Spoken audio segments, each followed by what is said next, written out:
In the shadow of history, there lie stories, dark, elusive, and untold.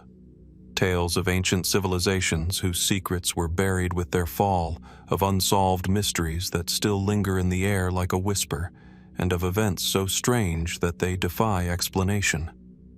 What happened to the lost explorers of the Antarctic?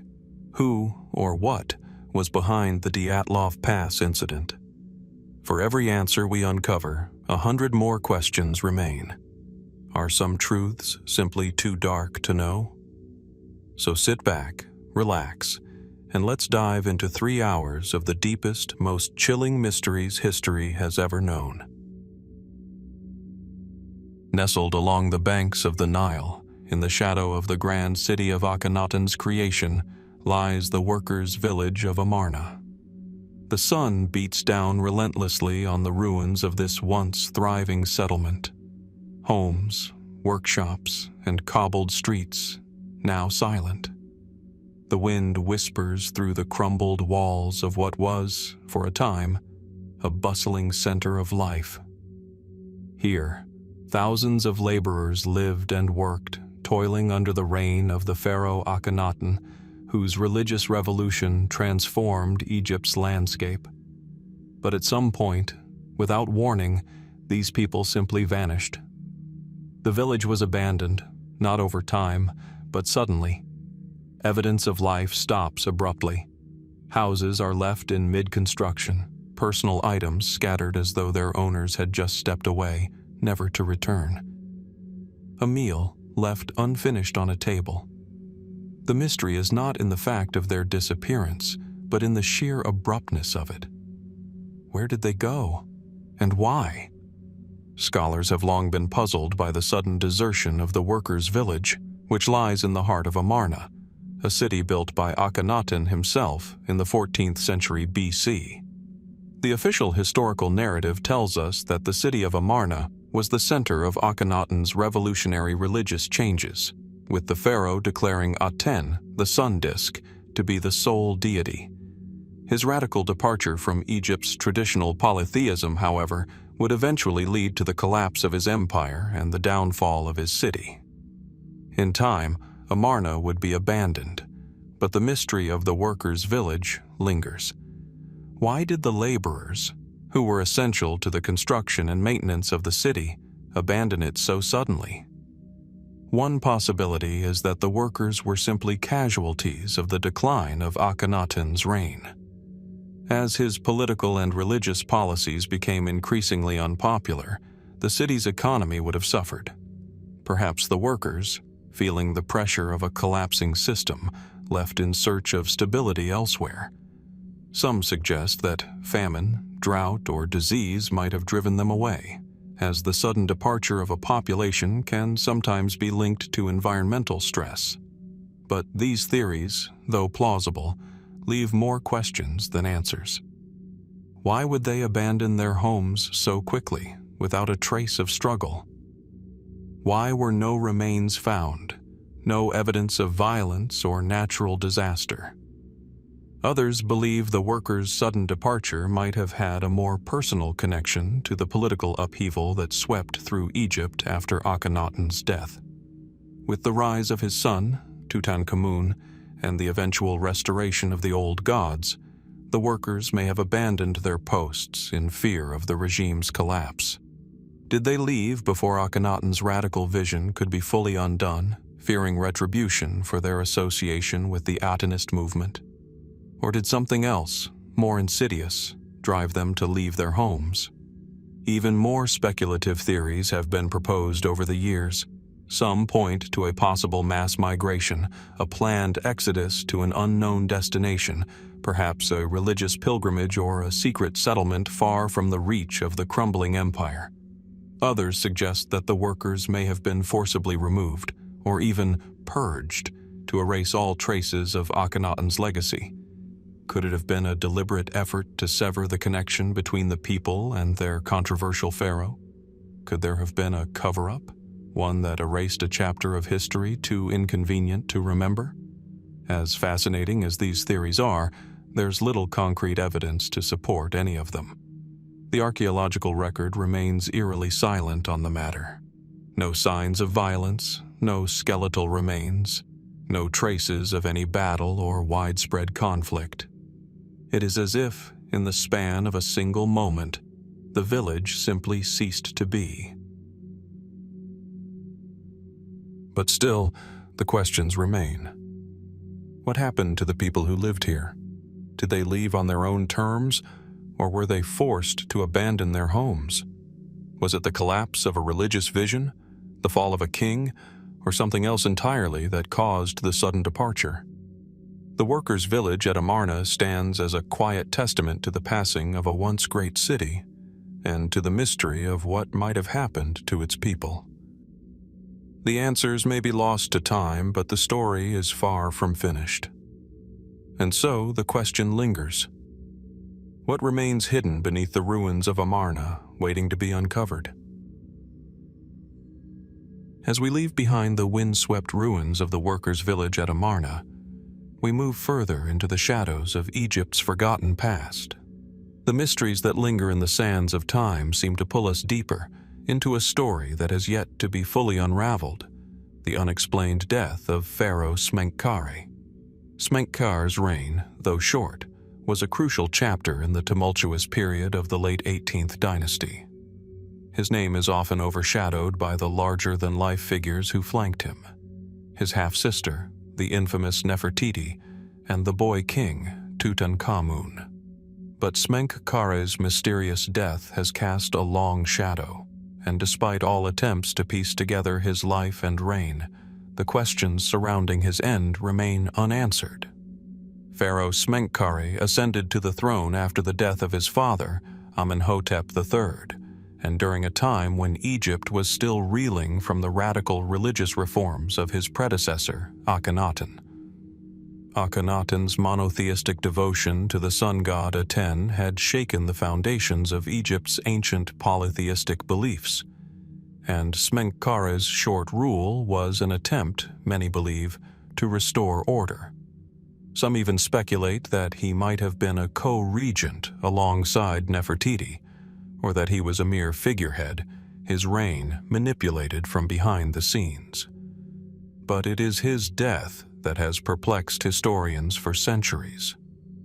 The details surrounding Smenkkare's demise are minimal at best. His death appears to have come suddenly, and there is a curious absence of documentation on the matter. Egyptologists have struggled to explain why such an important figure, one who had recently assumed the throne, would leave no traces of his passing. There is no clear account of his burial, no monumental inscriptions marking his death, and no immediate successor who rose to take his place. It is almost as if his reign and his life were erased from history. It is in this silence that the mystery begins. The most widely accepted theory is that Smenkhkare died of natural causes, perhaps of an illness or a sudden affliction. Some suggest he may have died young, his life cut short by disease, which was not uncommon in the ancient world. However, the complete lack of evidence to support this theory only deepens the enigma. Why would a pharaoh, one of Egypt's most powerful figures, die without a trace in a time when the deaths of rulers were meticulously documented? Why were there no grand funerary rites, no elaborate tomb construction, no ceremonial records to honor his passing? Could it be that Smenkkare's death was not as simple as natural causes? The possibility of assassination, political intrigue, or even foul play cannot be ruled out. Egypt during this period was a time of great upheaval. Akhenaten's religious reforms had created deep rifts within the royal court, and upon his death, the kingdom was left in disarray. Smenkhkare, if he was truly a co-regent, may have been caught in the power struggles of those vying for control. Was his death a consequence of palace intrigue, an elimination by rivals seeking to secure their own influence? The absence of evidence does not end here. The tomb of Smenkhkare remains elusive. While there are those who suggest that his tomb was either never completed or that it has yet to be discovered, The most intriguing theory is that it was intentionally hidden.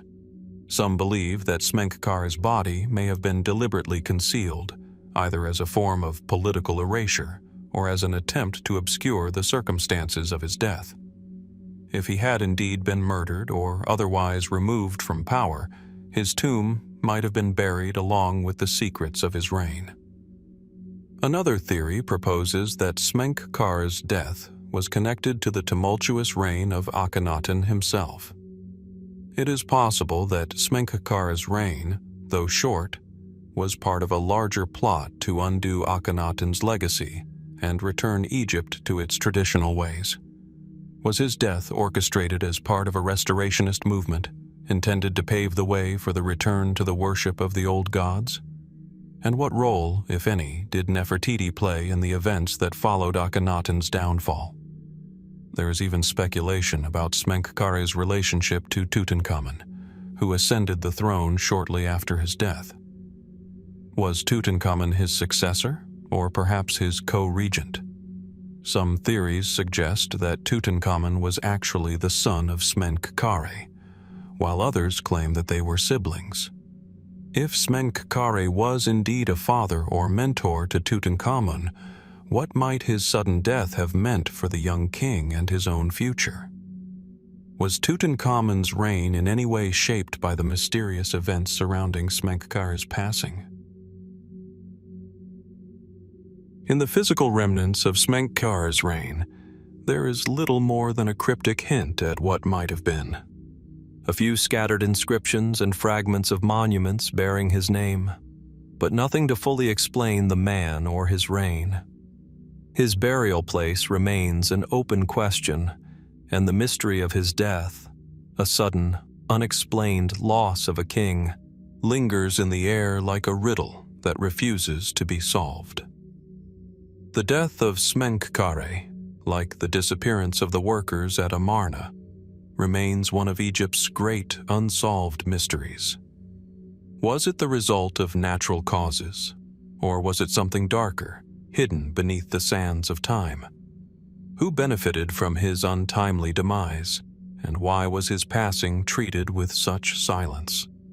These questions, though posed by historians, have yet to find satisfactory answers. As we explore the unknown corners of ancient Egypt, we are reminded that not all of history is waiting to be discovered. Some things may never be fully explained, no matter how deeply we dig. The death of Pharaoh Smenkhkare is just one of many enigmas in a world that, even today, holds secrets that refuse to be uncovered. And so we are left with the same question that has haunted historians for centuries. What really happened to Pharaoh Smenkhkare, and what secrets did he take with him to the grave? As we continue our journey through Egypt's ancient secrets, we now turn our attention to one of the most perplexing disappearances in the annals of history, an event so mysterious that it seems to stretch beyond the limits of time itself. It's a story that begins with the famed expeditions to the land of Punt, a place shrouded in legend and awe, and takes a sharp turn into the unknown with the inexplicable disappearance of the records documenting these expeditions. The absence of this critical information leaves us with more questions than answers, questions that echo across millennia. In the 15th century BC, under the reign of Queen Hatshepsut, one of Egypt's most celebrated pharaohs, the ancient Egyptians embarked on a remarkable expedition to the fabled land of Punt. The purpose of the journey was both practical and symbolic, to secure trade goods like incense, myrrh, and exotic animals, which were highly prized in Egyptian culture. But the significance of the journey goes much deeper. Punt, often referred to as the land of the gods in ancient Egyptian texts, represented a place beyond the familiar world, a place of mystery and the divine. The expedition was a grand success. Hatshepsut's records, etched into the stone of her mortuary temple at Deir el-Bahari, depict an elaborate scene of the royal party arriving in Punt, greeted by its people and exchanging goods with them. These inscriptions, among the most detailed from ancient Egypt, give us a glimpse into a foreign land that, despite being a vital part of Egyptian trade and culture, remains elusive in the modern world. But while we have these vivid depictions of the journey and its fruits, what happened to the rest of the records? What happened to the detailed logs of the expedition, the meticulous accounts that must have existed, chronicling every step, every encounter, and every discovery? It is here that the story takes a sharp and mysterious turn. For reasons that remain completely unexplained, the records documenting the return of the expedition, the ones that would have described the return of the goods and the final leg of the journey, vanished. No detailed textual or physical evidence exists to tell us exactly what happened to the expedition once it completed its task. What was recorded in the stone of Hatshepsut's temple is but a snapshot, an incomplete story that leaves us to wonder, why were the full records never preserved? The disappearance of these records has baffled historians for centuries. Ancient Egyptian archives were known for their thoroughness, their reverence for documentation, and their obsession with preserving knowledge for future generations. The absence of these vital details is not just an anomaly, it is an enigma that cuts to the heart of how we understand the ancient world. Was the disappearance intentional? Did the records never exist in the first place, or were they somehow lost to time? And, if they were lost, what could have caused such a significant lapse in one of Egypt's most important and celebrated expeditions? To begin to understand this mystery, we must first consider the context of the time. Hatshepsut's reign was marked by peace and prosperity. Her efforts to expand Egypt's trade networks, especially to far-flung regions like Punt, were seen as vital to the stability of her kingdom. The expedition to Punt, led by the nobleman Senenmut, would have been one of the most important of her reign. And yet, while the records we do have suggest an almost ceremonial presentation of the journey's success, they offer no explanation for what happened once the goods were returned to Egypt. Some scholars have posited that the records were deliberately destroyed or suppressed. The disappearance might have been part of a larger political move following Hatshepsut's death. The reign of her successor, Thutmose III, saw a strong effort to erase the memory of Hatshepsut's rule, possibly due to the way she had assumed power as a female pharaoh in a patriarchal society. Could the disappearance of the Punt records have been another deliberate act of erasure, an attempt to downplay the significance of her reign and the success of the Punt expedition? Others believe that the records may have simply been lost over time. In the centuries following Hatshepsut's reign, Egypt endured invasions, internal strife, and the eventual collapse of the new kingdom. If the records were stored in archives or libraries, they may have been destroyed in one of these turbulent periods. Fires, floods, or the ravages of war could have easily claimed any documents that were not preserved in durable materials like stone or clay. But what if the disappearance of the records is not so easily explained by natural causes or political manipulation? Some have suggested more speculative theories. Could the land of Punt itself have been more than just a remote trading partner? Some ancient texts describe Punt as a land of gods, a mystical place that existed on the edge of the known world. What if the Egyptians believed that Punt held secrets too powerful to be recorded? Might the mysterious nature of the land have influenced the way the expedition was documented, or not documented? Could there have been an esoteric or spiritual reason behind the lack of written records about the return journey? There are also fringe theories that delve into the more fantastical. Some speculate that the land of Punt was not a place on Earth at all, but a distant, otherworldly realm, perhaps even a realm of the gods or an ancient civilization that we have yet to discover. Could the disappearance of the records be tied to something much larger, something beyond our understanding of ancient geography and culture? These ideas, though highly speculative, suggest that the true nature of Punt and the expedition itself remains far beyond our grasp. Another theory that has emerged in recent years points to the possibility that the Egyptians may have intentionally kept some information about Punt from the public eye. If Punt held rare or sacred knowledge, perhaps the expedition was less about trade and more about spiritual discovery. The idea that the Egyptians sought knowledge or wisdom from Punt, rather than simply material goods, raises fascinating questions about what they might have found. Could the missing records be deliberately concealed to protect these sacred teachings? In any case, the question remains: why did the records of the Punt return expedition disappear? Was it the result of political erasure, natural disaster, or something more mysterious? And perhaps more importantly, what secrets did these lost records hold? Secrets that we are still waiting to uncover.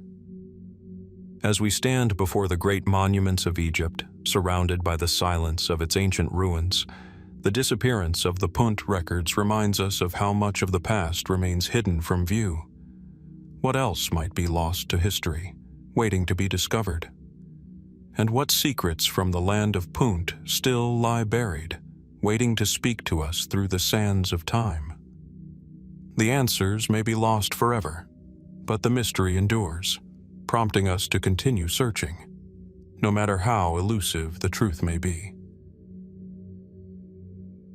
As we leave behind the forgotten records of Egypt's Punt expeditions, our journey now carries us across time and space to a distant city, whose ashes and silence have long haunted the imagination of archaeologists and historians.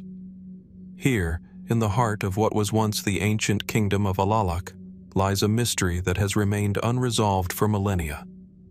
The destruction of Alalak, specifically the event marked by the ruinous Level 7 destruction, continues to stir questions that defy easy answers. Alalak, an ancient city located in what is now southern Turkey, sat at the crossroads of civilization. Situated near the Orontes River and surrounded by the fertile plains of the ancient Near East, it was a thriving hub of trade, culture, and diplomacy. The city flourished during the Late Bronze Age, its residents enjoying the benefits of commerce and international relations with some of the most powerful kingdoms of the time, including Egypt, Mitanni, and Hatti. For centuries, the city was a beacon of prosperity, a place where kings and merchants alike sought to strengthen their influence. Yet, by the 12th century BC, something changed. The city of Alalak, along with many other once vibrant centers of the Bronze Age world, was suddenly, violently, and completely destroyed. The ruins of Level 7, which mark the final phase of the city's life, reveal a scene that speaks of devastation. Burnt buildings, broken pottery, and the lingering traces of a culture suddenly silenced. It is as if the city vanished in a flash of fire and smoke, leaving behind nothing but ruin. The quiet devastation of Alalak's Level 7 destruction is a stark reminder of how swiftly civilizations can fall and how little we truly understand about what causes such cataclysms. The evidence at the site is chilling in its consistency. Archaeologists have uncovered layers of charred remains, burned debris, and the remnants of structures reduced to ash. The very foundations of the city seem to carry the echoes of some great catastrophe. What caused the sudden and brutal end of Alalak, a city that had been a thriving center of culture and power for centuries? Was it the result of internal collapse, political strife, or an external invasion? Or was it something far more mysterious? The destruction of Alalak Level 7 is often associated with the broader collapse of the Late Bronze Age, a period marked by widespread societal upheaval. This was a time when many cities across the ancient Near East and Eastern Mediterranean experienced a series of invasions, internal rebellions, and mysterious disruptions. The so-called Sea Peoples, a coalition of seafaring groups whose origins remain uncertain, are often cited as the culprits behind many of these widespread upheavals. Did they reach the gates of Alalak? Did they bring fire and destruction to the city's walls, forcing its people to flee or perish in the flames? The standard narrative suggests that the destruction of Level 7 was the result of a series of invasions and raids, driven by the chaos of the broader collapse of Bronze Age civilizations. According to this view, Alalak was simply one of many cities that fell prey to the instability of the time. Yet, despite the widespread evidence of destruction, there is something about the nature of the fire and the burning of Alalak that feels different. The city was not just sacked, it was obliterated. Buildings were not merely damaged, they were consumed by intense, all-encompassing flames. The sheer scale of the destruction suggests a targeted effort to erase the city rather than a random act of war. But if the destruction was the work of invaders, what happened to the people of Alalak? Why were there no signs of a mass exodus? No evidence of a battle fought at the gates? In many ancient ruins, the remnants of war are clear: shattered weapons, the skeletal remains of soldiers, and defensive walls marked by siege damage. In Alalak, however, the bones of the dead are conspicuously absent. The charred remains discovered at the site are few, suggesting that the city's inhabitants were either not present when the attack occurred or were removed before the final blow was struck. Was the city evacuated, perhaps in the face of some unspoken threat? Or was there something more sinister at play? Some have speculated that the fall of Alalak was not the result of an invasion, but rather an internal collapse, perhaps a rebellion or a civil war. Could the city have been destroyed by its own people, driven to desperation by famine, plague, or social upheaval? The fact that no signs of external forces have been conclusively identified in the archaeological record invites the possibility that the destruction was self-inflicted. Was it a city turning in on itself, imploding under the weight of its own internal divisions?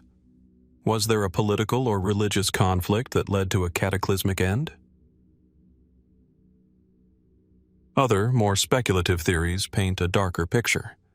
Could the destruction of Alalak be linked to something more catastrophic, something not entirely of this world?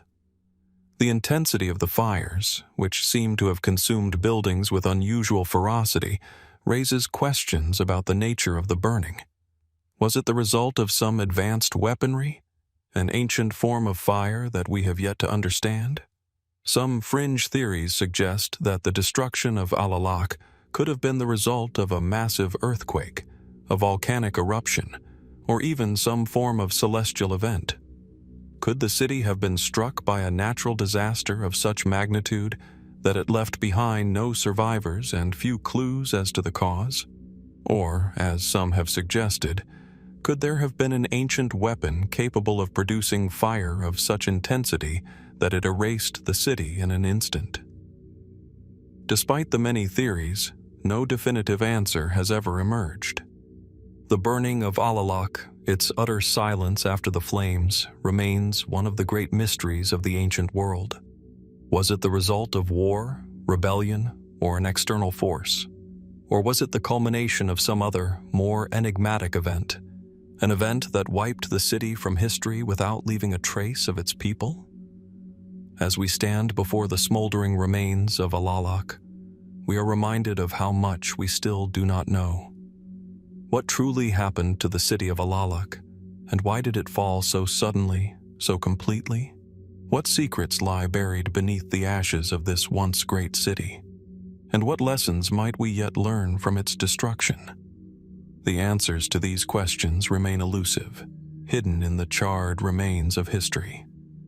But the silence of Alalak, its burned walls and empty streets, speak to us still, calling us to look deeper, to ask further, and to seek the truth that may yet be buried beneath the layers of time.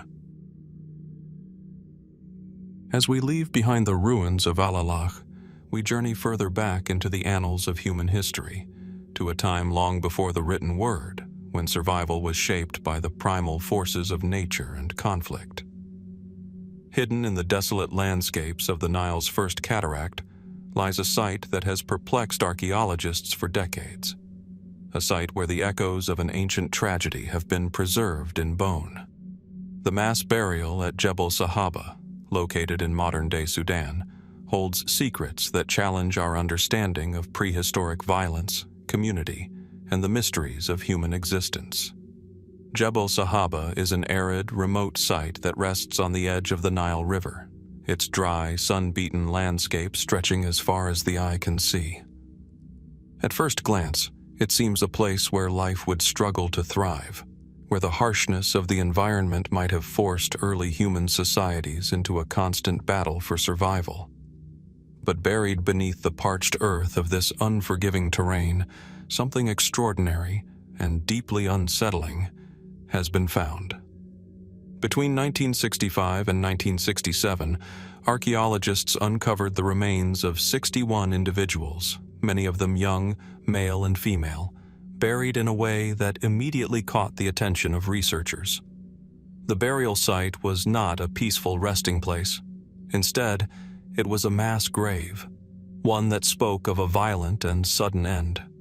The bodies were laid out in shallow graves, some partially exposed, others still encased in the sands of time. What was even more perplexing was the evidence of trauma found on the bones, injuries that seemed to have been inflicted while the individuals were still alive.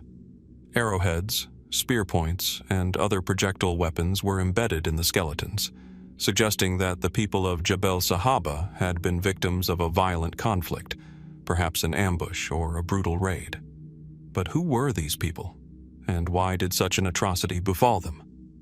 The sheer number of individuals buried together, many showing signs of violent death, indicates that this was not a random act of violence.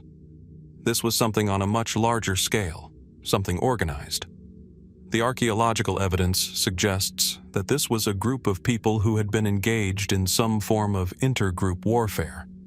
The weapons found embedded in their bones point to a kind of conflict we now associate with settled, organized societies, not the scattered and isolated bands of hunter-gatherers we once imagined to have populated the ancient world. Jebel Sahaba dates back to around 13,000 years ago, during the late Pleistocene, at a time when the world was undergoing rapid environmental and social changes. The end of the Ice Age was ushering in a new climate, one that would eventually give rise to the more stable conditions of the Holocene. This period was also marked by the rise of early complex societies, but the inhabitants of Jebel Sahaba appear to have been caught in a world of shifting alliances, territorial disputes, and escalating violence. What drove them to this point? Why did a seemingly peaceful community, possibly dependent on the river for survival, become embroiled in such a brutal conflict? The violence at Jebel Sahaba is unlike anything we typically associate with early human societies. The weapons found at the site, arrowheads, spear points, and other stone projectiles, were not just tools of hunting. They were clearly used in human conflict. The wounds inflicted on the bodies are not random or the result of accidents. They were clearly intended to kill. In some cases, the trauma is so specific that it suggests individuals were targeted for particular reasons, possibly related to their role within their social structure, or perhaps based on territorial disputes. It's as if the violence was organized, systematic, and deliberate. But what would have led to such organized brutality in a society that, at this time, was still living a largely nomadic or semi-nomadic existence? While the site's archaeological evidence speaks of warfare, it also raises questions about social structure and the nature of early human society. Was this an early example of tribal warfare, with one group attacking another over resources or land? Or could there have been a more complex political cause behind the violence, an intergroup conflict involving rival leaders or factions?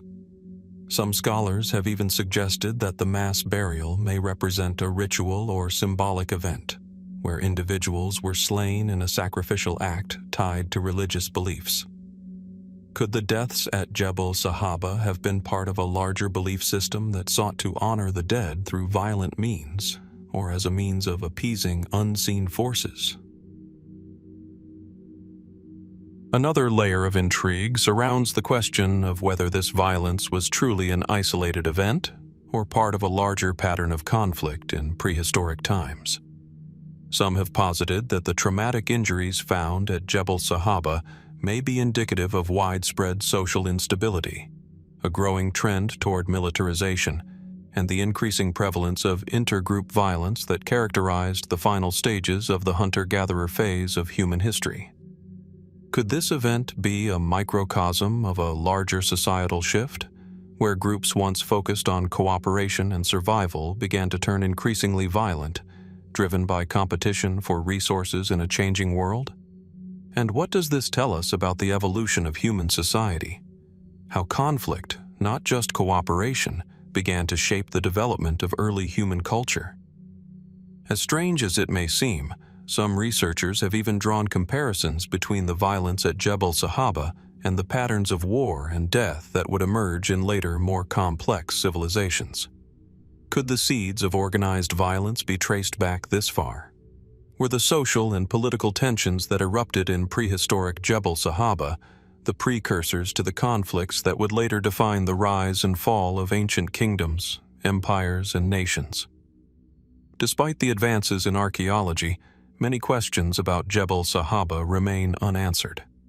The evidence is sparse, and much of what we know about the individuals buried there comes from the skeletal remains themselves, an unspoken language of bone, trauma, and silence. We cannot fully know the story of Jebel Sahaba, nor can we ever hear the voices of those who were lost there. Did they die in a sudden, violent ambush? Or was their fate sealed by a slow, escalating series of conflicts?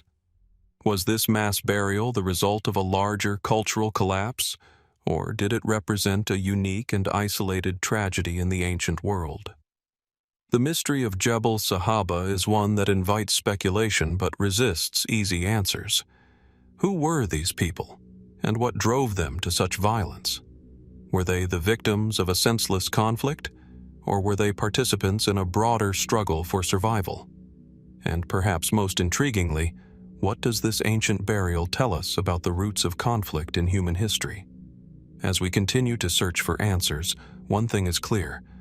The story of Jebel Sahaba is a chapter of human history that still holds its secrets tightly, buried beneath the dust of time. And as we seek to understand it, we can only wonder what might still be hidden, waiting to be uncovered in the ancient bones of Jebel Sahaba. As we leave behind the enigmatic burial site at Jebel Sahaba, our journey takes us deeper into the intrigue of ancient diplomacy and treachery, a tale that involves a kingdom, a prince, and the elusive threads of history that refuse to be fully unraveled. In the 14th century BC, a young Hittite prince named Zananza set out on a journey to Egypt, a journey that would end in mystery, leaving behind a trail of unanswered questions and theories as to what truly happened to him. This is the story of the disappearance of King Zananza, the Hittite prince sent to Egypt. The year was around 1315 BC, and the ancient world was in the midst of political alliances and shifting power dynamics. The Hittites, an empire located in what is now modern-day Turkey, were at their height under King Suppiluliuma I. The Egyptian throne, at that time, was held by Pharaoh Akhenaten, whose reign was marked by radical religious reforms and a changing landscape of Egyptian power. The Hittites and Egyptians, despite being formidable rivals, found themselves in a delicate dance of diplomacy. The Hittites, seeking to strengthen their position, made an unusual decision: to send a prince to Egypt to marry the widow of the late Pharaoh Tutankhamun, a political move that was intended to solidify the relationship between the two great empires. This prince was Zananza. According to the surviving historical records, King Suppiluliuma sent his son Zananza to Egypt, a move meant to reinforce the peace between their two nations. In a letter, King Suppiluliuma spoke of a diplomatic mission so important that it involved sending his own blood to Egypt as a possible husband to the widowed queen. But what was meant to be a strategic marriage ended in what can only be described as a tragedy of disappearance. Zananza, traveling with his entourage, was intercepted before ever reaching the Egyptian court. The details surrounding his disappearance remain shrouded in uncertainty. What we do know is this: Zananza never arrived in Egypt, and no one seems to know exactly what happened to him. Was he assassinated? Was he betrayed by those close to him? Or did he simply vanish into the folds of time, his fate forever unknown? To understand the gravity of Zananza's disappearance, we must first look at the context in which it occurred. The Hittites and Egyptians were both powerful empires vying for control in a world where alliances and betrayals were common. Pharaoh Akhenaten's reign was not one of stability. His religious reforms had alienated many within Egypt, and his successors struggled to maintain control. Meanwhile, the Hittite king Suppiluliuma I was busy extending his empire's influence, and a marriage to an Egyptian queen seemed to be a logical means of securing a lasting peace. Zananza's journey, though a diplomatic mission, was also a personal one. He was to marry the widow of the young pharaoh Tutankhamun, a political union that could strengthen the bonds between the two powers. But Zananza never made it. His journey was interrupted, and the details of his disappearance became the stuff of legend. Some ancient accounts suggest that Zananza was killed before ever reaching Egypt, perhaps in a plot orchestrated by rival factions. The most common theory is that he was assassinated, possibly by an agent of the Egyptian court or by those who feared the strength of the Hittite-Egyptian alliance. Other accounts suggest that the prince was captured during his journey, his fate sealed by an unknown force before he could reach his destination. The exact circumstances of his death remain unclear, but what we do know is that the Hittite king Suppiluliuma was deeply disturbed by the news. He had entrusted his own son to the Egyptian mission, hoping to secure a lasting peace. Instead, the prince's disappearance only further complicated the relationship between the two kingdoms. The Egyptian response to the situation was also perplexing. No official records were kept to explain Zananza's disappearance, leaving historians to speculate about the reason behind the silence. Was the Egyptian court involved in some way, or was the silence merely a cover-up for a much deeper political conspiracy? Adding to the intrigue is a curious letter written by Suppiluliuma to the Egyptian queen. In this letter, the Hittite king expresses his deep sorrow and his frustration at the loss of his son, but it is his final words that have left historians scratching their heads. Suppiluliuma writes, "You have killed my son." These words have led some to speculate that the disappearance of Zananza was not simply a matter of natural causes or misfortune, but a deliberate act of sabotage, a political maneuver designed to thwart the peace talks. The question remains: did the Egyptian court, under Pharaoh Akhenaten's direction, orchestrate this betrayal, or was Zananza's death the result of rogue forces operating outside of the pharaoh's control? The mystery deepens when we consider the role of the Egyptian royal family itself. Did the queen, perhaps, see Zananza as a potential rival? His marriage to the widow of Tutankhamun would have made him a key figure in the Egyptian succession, and his presence at court could have undermined the existing power structures. Did someone within the palace act out of self-interest, believing that Zananza's disappearance would secure their own place on the throne? Or was it simply the result of an escalating conflict that no one could control? While the disappearance of Zananza is often chalked up to assassination or political betrayal, some historians have proposed a more speculative theory, that Zananza was caught in a much larger conspiracy, one that involved not only the Egyptians, but other powers of the ancient Near East. Could there have been other factions at play? Groups who had a vested interest in preventing the marriage of Zananza and the Egyptian queen? If we take this theory further, it raises the possibility that Zananza's death was not simply an act of violence, but part of a larger, intricate web of diplomacy, espionage, and hidden motives that remain obscured by the passage of time.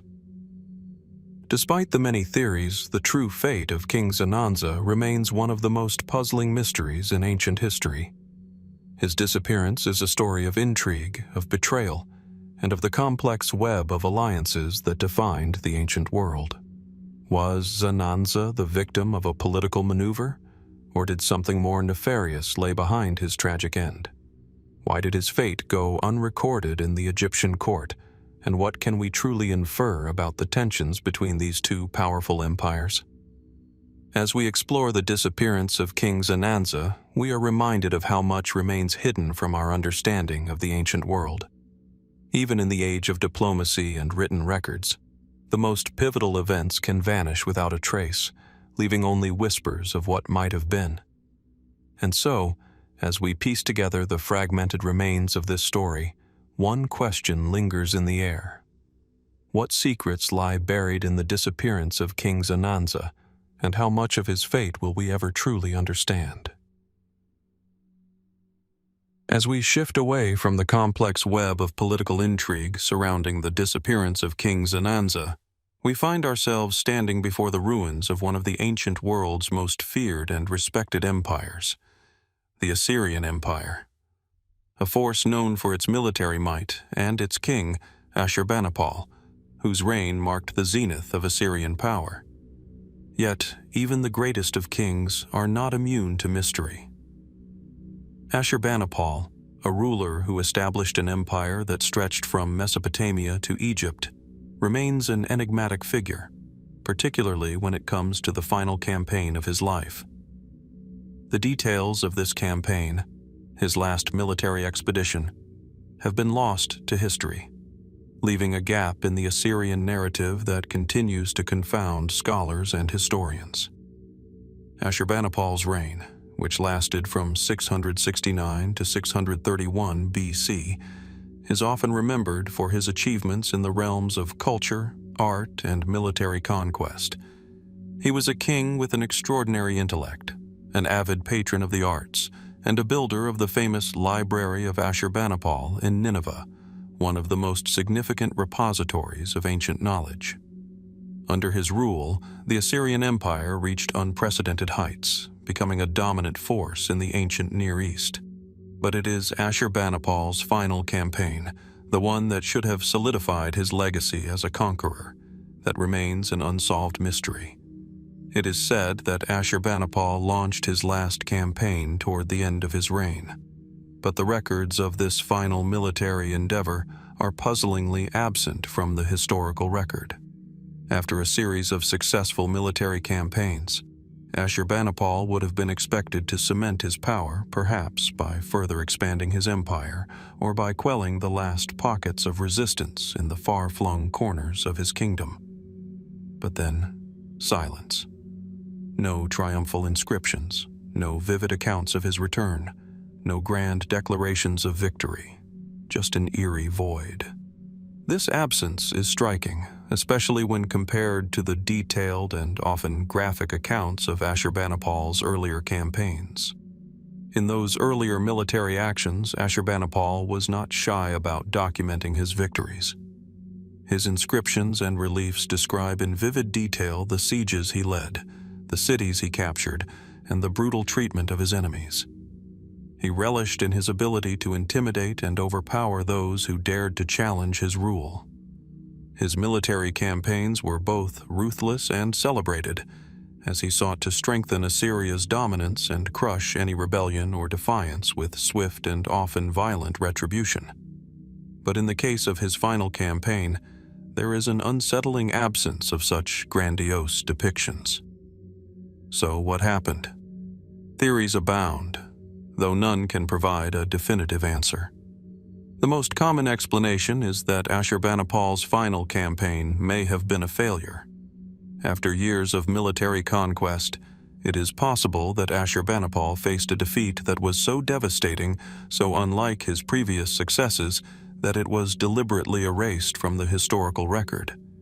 The Assyrians were a proud people, and their king was their greatest champion. To record a loss, especially one that came near the end of his reign, may have been deemed too shameful to include in official records. Could Ashurbanipal have suffered a significant military setback that forced him to return to Nineveh in disgrace, effectively erasing the memory of his final campaign from history? But if that was the case, why are there no detailed accounts or even faint references to this failure in the vast array of Assyrian inscriptions and annals that have survived? Could it be that Ashurbanipal's final campaign was so catastrophic that even the Assyrian scribes could not bring themselves to document it?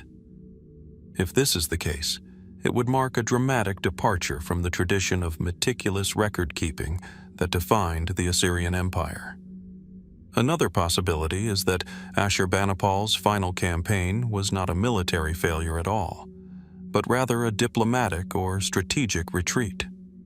It is well known that Ashurbanipal faced mounting internal challenges during his later years. Rebellions, economic difficulties, and a shifting political landscape may have forced the king to take a different approach. Perhaps his last campaign was not an attempt to conquer new territories, but rather a tactical maneuver aimed at securing his borders or dealing with internal unrest. In this case, the silence surrounding the campaign could be due to its nature, not one of warfare and conquest, but rather of a king desperately trying to hold on to the crumbling foundations of his empire. Still, the lack of any clear record raises other, more speculative possibilities. Some have proposed that Ashurbanipal's disappearance from the public eye in the later years of his reign may be connected to a health crisis, a mental decline, or even a conspiracy within his court. After all, in an empire as vast and complex as Assyria, the death or incapacitation of a king could have significant repercussions. If Ashurbanipal's health was failing, or if there were rival factions within the court vying for control, it is possible that his final campaign was cut short by forces beyond his control. The silence surrounding this last military endeavor could then be interpreted as a deliberate cover-up, as those around the king worked to conceal the truth of his vulnerability or failure. Then there is the possibility that Ashurbanipal's final campaign was not about war or diplomacy at all, but rather about something more personal, perhaps spiritual or symbolic. Was the king attempting something beyond the reach of conventional military action? Perhaps an expedition of a more ceremonial or religious nature? Could the final campaign have been a journey designed to reinforce the king's divine status, or an effort to secure his legacy in a way that had little to do with military conquest? Such a theory, though speculative, raises the intriguing question of whether Ashurbanipal's silence might reflect an intentional decision on his part to retire from warfare, to step away from the violence that had defined much of his reign, and instead seek to consolidate his power in less visible ways. And yet, despite all these possibilities, the truth remains elusive. The records of Ashurbanipal's final campaign, whether it ended in failure, retreat, or something else entirely, have been lost to history, leaving only a faint shadow where once there was the promise of victory. The mystery of this lost campaign forces us to consider the limits of what we can know about even the most documented of ancient rulers. If a king as powerful as Ashurbanipal could have his final military efforts erased or obscured, what else might have been lost to the sands of time? As we delve into this enigma, one fact becomes clear. The final campaign of Ashurbanipal remains one of history's great unsolved mysteries. Why was it so thoroughly erased from the historical record? Was it a failure too great to bear, or a retreat too strategically necessary to be celebrated? Was Ashurbanipal's final campaign a final effort to assert his dominance, or was it an attempt to salvage what remained of a crumbling empire? These questions remain unanswered as the silence of Ashurbanipal's last campaign lingers, suggesting that even the greatest kings may have their stories left untold. What remains hidden, waiting to be uncovered in the faded records of his final years? As we move from the mysteries of Ashurbanipal's lost campaign, we find ourselves standing on the crumbling stones of an ancient city whose destruction still puzzles historians and archaeologists. Ugarit, once a thriving and prosperous city located in modern-day Ras Shamra, Syria, was a vibrant hub of trade, culture, and diplomacy. A city whose position at the crossroads of the ancient Mediterranean world allowed it to flourish for centuries. But in the blink of an eye, Ugarit was erased from history. Its sudden and inexplicable destruction has left behind not only a ruined city, but also a collection of unread messages that offer cryptic clues to the events leading up to its demise. The city of Ugarit was a prosperous port city in the late Bronze Age, around 1300 BC. It was known for its advanced writing system, the Ugaritic script, and for its role as a key trading partner with Egypt, the Hittites, and the Mycenaeans. Ugarit was not just a place of commerce, it was also a center of culture, religion, and politics. Its wealth, its strategic location, and its sophisticated society made it a jewel of the ancient world. It was a place where kings, merchants, and scribes all contributed to the city's vibrancy.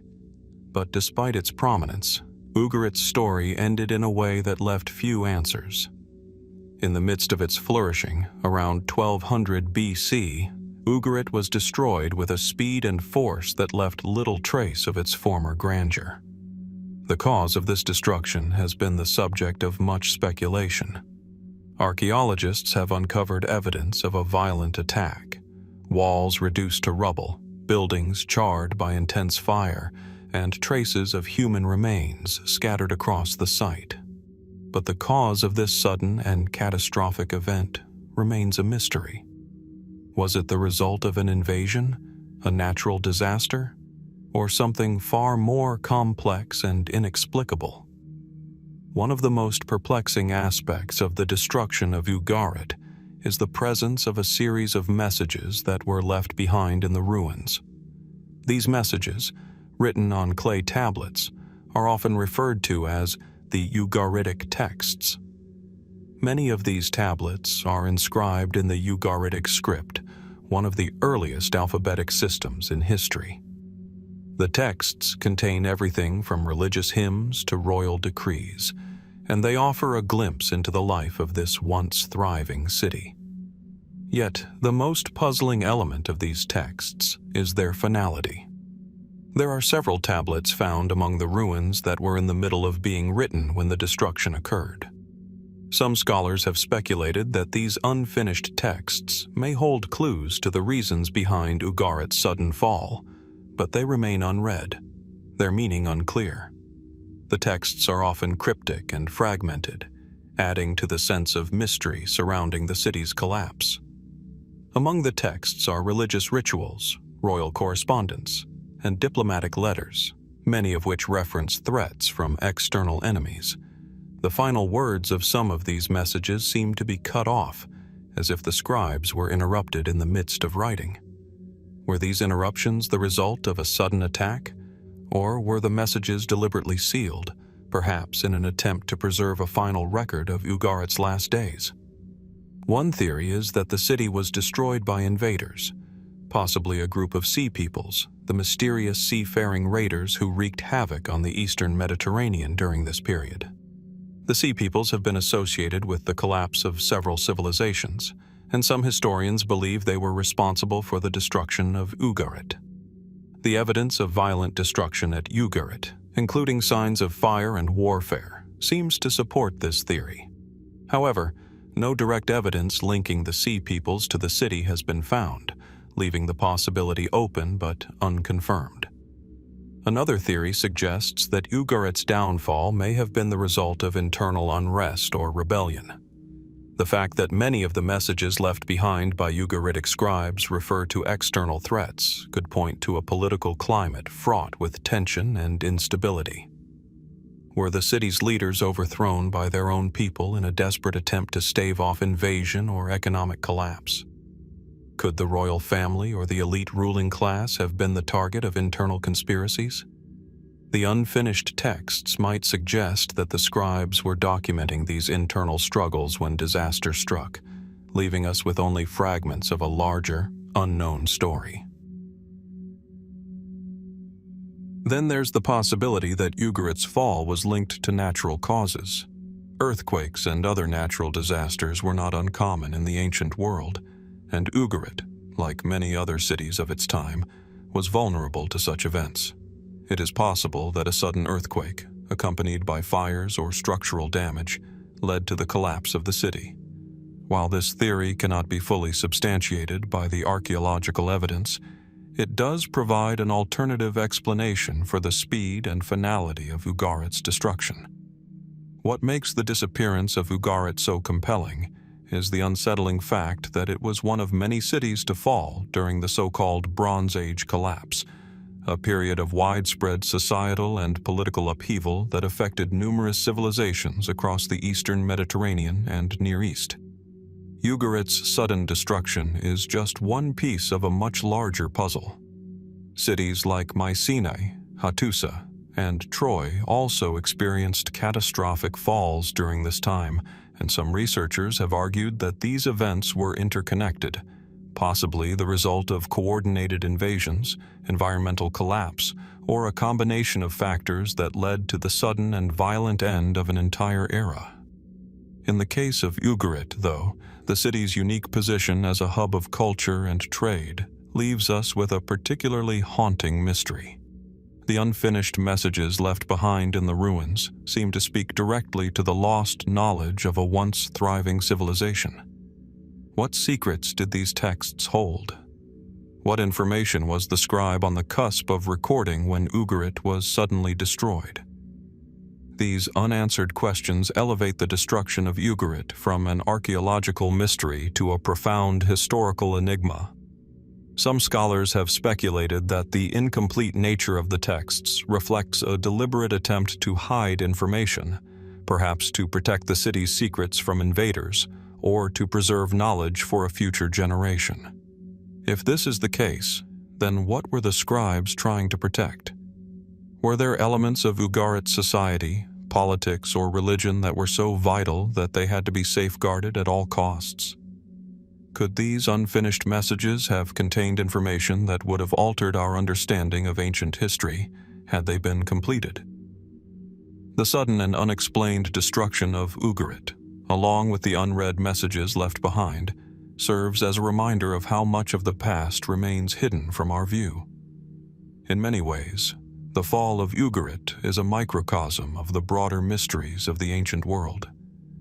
How many other cities, kingdoms, and civilizations have vanished without a trace, their secrets lost to time? The messages from Ugarit, incomplete and unread, may be only one example of the many lost voices of history, voices that, despite their silence, continue to beckon us to explore the unknown, to ask questions, and to seek the truth that remains buried beneath the sands of time. And so, as we stand amidst the ruins of Ugarit, with its unfinished texts and burned walls, we are left with a haunting question. What else remains hidden in the ashes of this once great city, and how much more of our ancient history is still waiting to be discovered? As we leave behind the unsettling mystery of Ugarit's final days, we travel eastward into the heart of ancient China, where a different enigma awaits. In the vastness of the Loess Plateau, nestled between the Wei and Yellow Rivers, lies the ruins of Shimao, a city that flourished during the Neolithic period, around 2000 BC. This was a city of power, of sophisticated architecture, and of an elite class that left behind towering structures and impressive artifacts. Yet, despite its grandeur, Shimao's most remarkable feature is not its thriving civilization, but rather the sudden, unexplained collapse of its elite structures.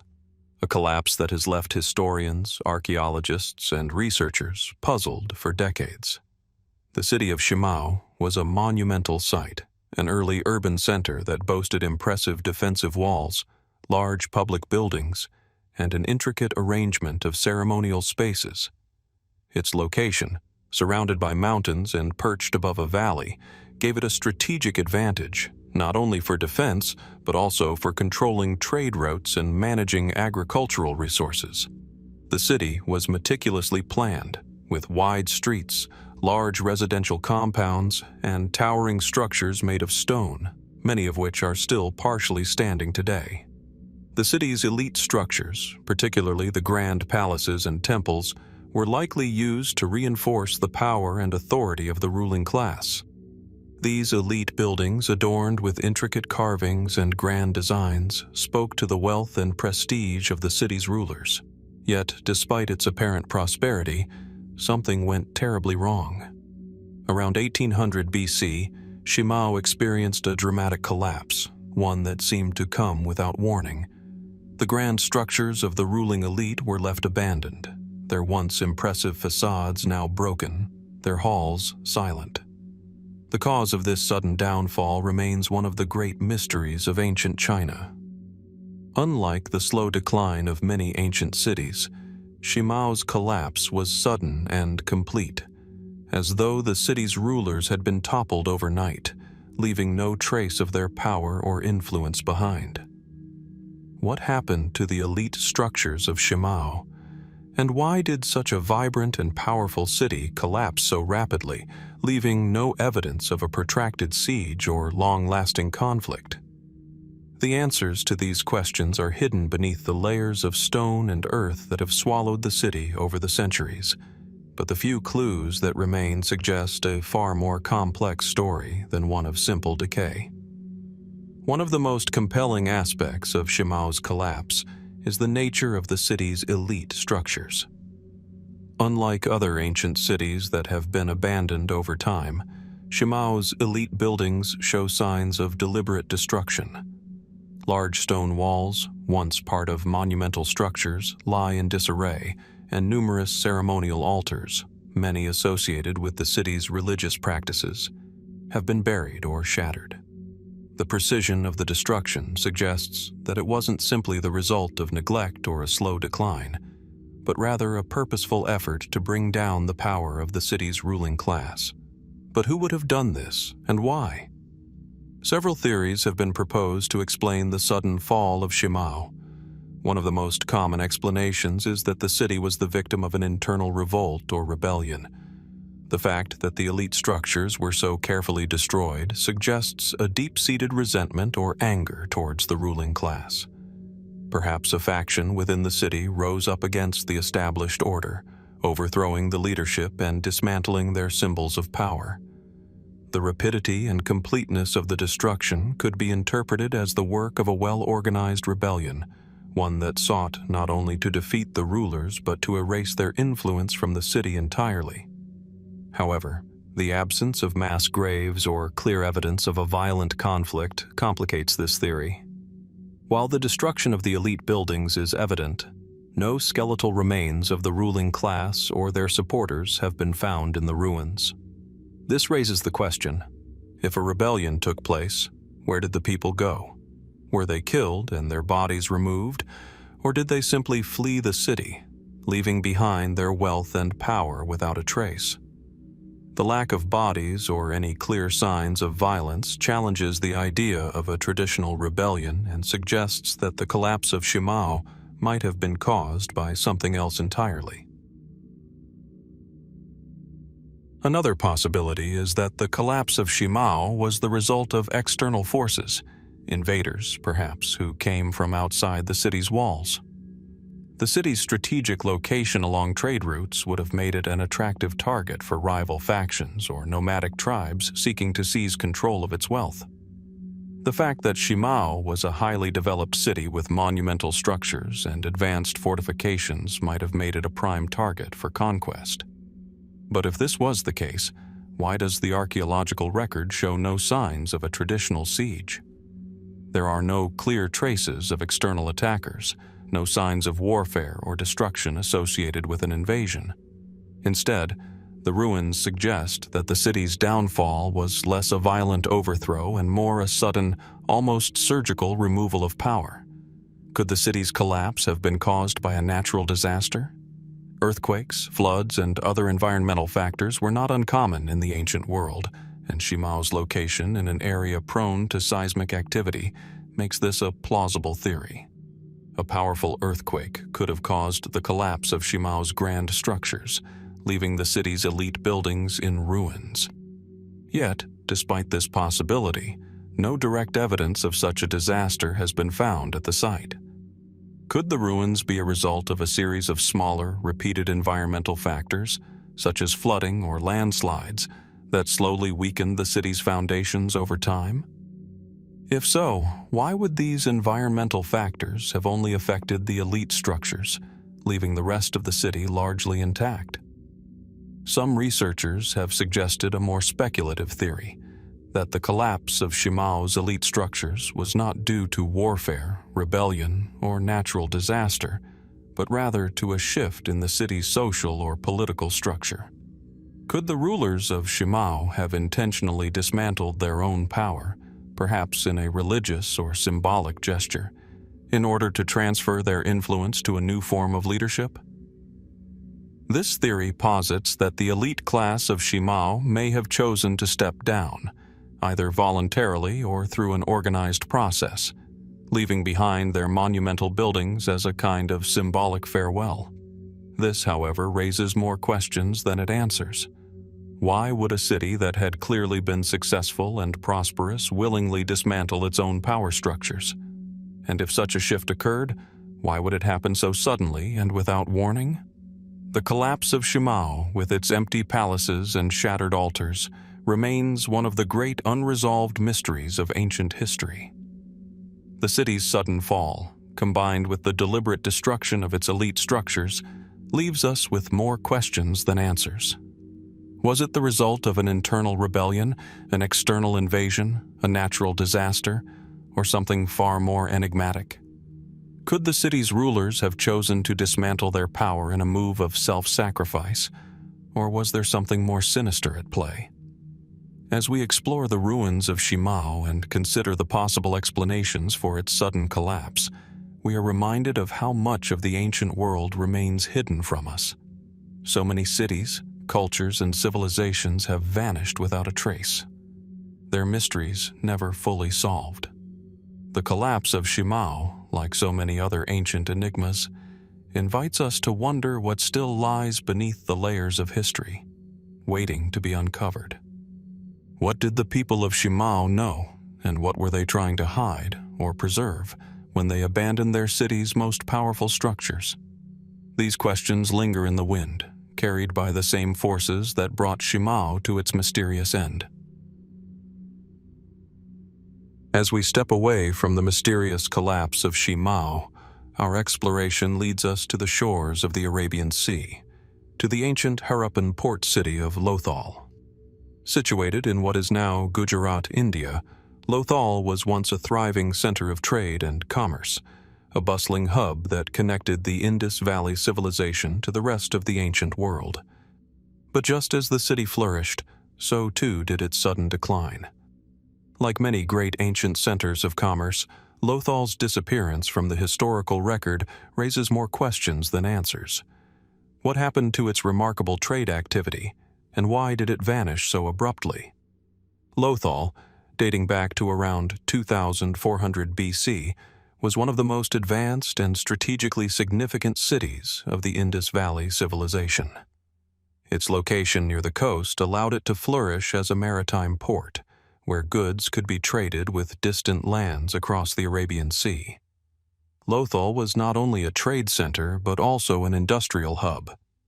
Evidence shows that the city was home to a dockyard, one of the earliest known in the world, designed for loading and unloading ships. The people of Lothal traded goods like beads, precious stones, cotton, and copper with regions as far-reaching as Mesopotamia, Persia, and even the shores of the modern-day Arabian Peninsula.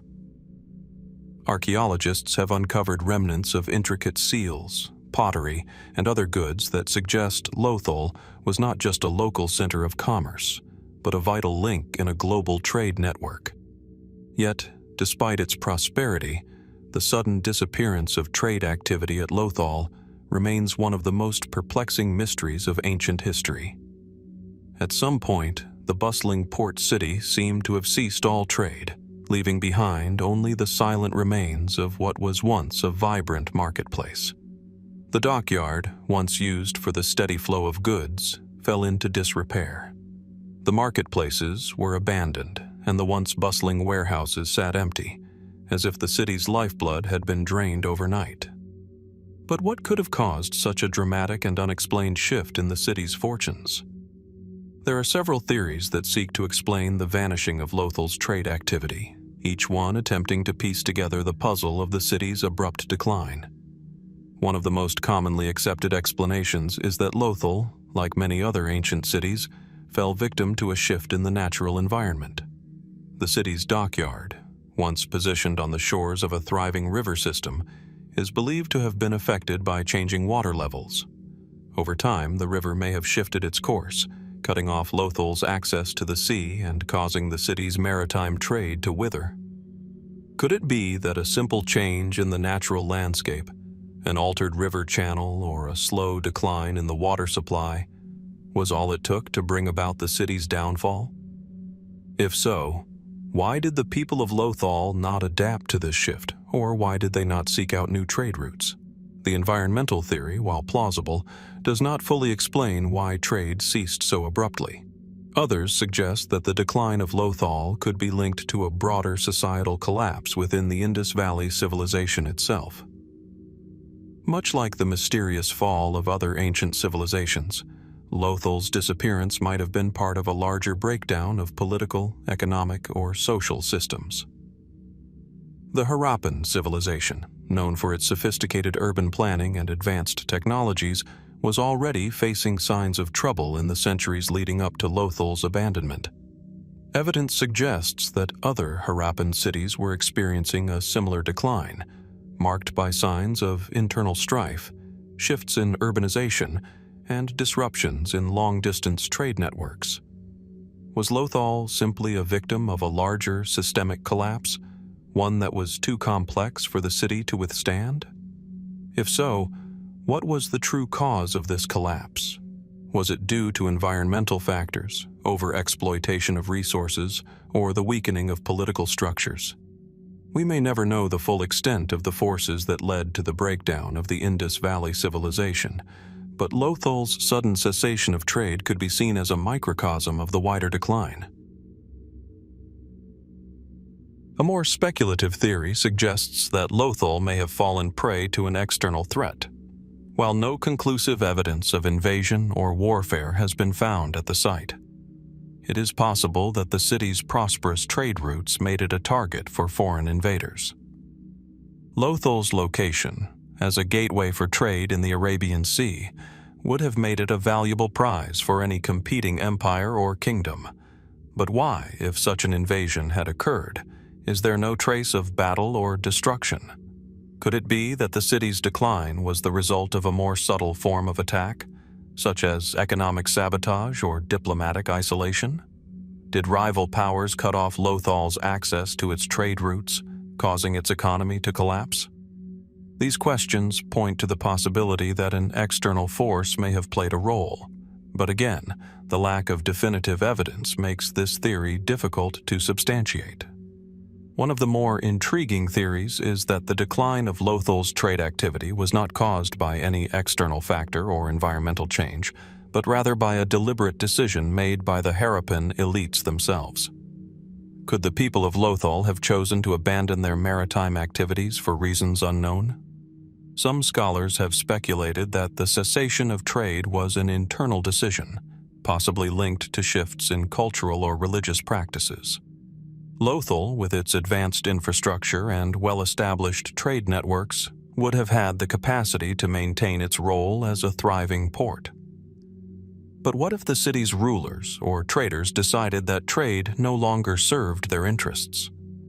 Perhaps they sought to shift their focus to more local industries, or perhaps they felt that the risks of long-distance trade outweighed the rewards. Could it be that Lothal's elite class, for reasons we cannot fully understand, chose to abandon their maritime pursuits, leading to the city's sudden decline? This theory, while fascinating, raises as many questions as it answers. Another mystery surrounding Lothal is the fact that, even after its trade activity ceased, the city itself did not completely disappear. Archaeological excavations reveal that the city continued to be inhabited, albeit in a diminished capacity. The streets were still walked, though they were no longer filled with the bustling activity of merchants and traders. This begs the question: if trade was the heart of Lothal's prosperity, what kept the city's inhabitants there after its decline? Did they continue to live in the city for some time, holding on to the remnants of their past, perhaps adapting to new ways of life? Or was there a sudden exodus, with the people abandoning the city for reasons we may never know? The fact that Lothal's trade activity ceased so suddenly and with so little explanation makes it one of the most perplexing mysteries of ancient history.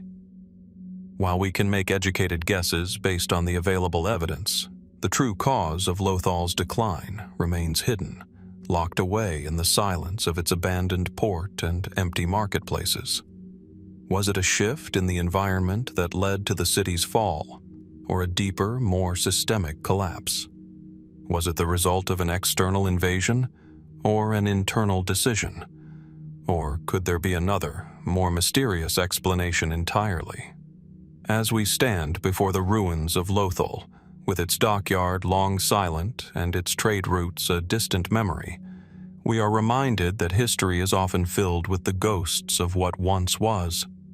The city's sudden disappearance from the annals of trade offers us a glimpse into the fragility of ancient civilizations, a reminder that, no matter how prosperous or advanced a society may seem, the tides of history can shift in the blink of an eye.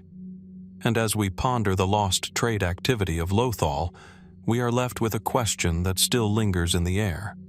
What forces, seen or unseen, brought this city to its mysterious end, and how much of its story remains hidden beneath the sands of time? As we leave behind the silent streets of Lothal, where trade once thrived and the markets lay barren, we move deeper into the heart of ancient Mesopotamia, where another great mystery awaits. Here, in the ancient city of Babylon, once a center of learning, culture, and power, we encounter one of history's greatest unsolved enigmas: the disappearance of the Kassite royal archives. Babylon, renowned for its towering ziggurats, its grand palaces, and its famed hanging gardens, also held within its walls something that was perhaps even more valuable: the records of the Kassite dynasty that ruled the city for over 4 centuries. But these records, once thought to be a treasure trove of historical insight, have vanished without a trace, leaving behind only whispers of their existence. The Kassites, who ruled Babylon from approximately 1595 BC to 1155 BC, were a people whose origins remain somewhat mysterious. They came to power after the fall of the old Babylonian Empire and established a dynasty that would endure for generations. During their rule, Babylon became a beacon of power and influence in the ancient Near East.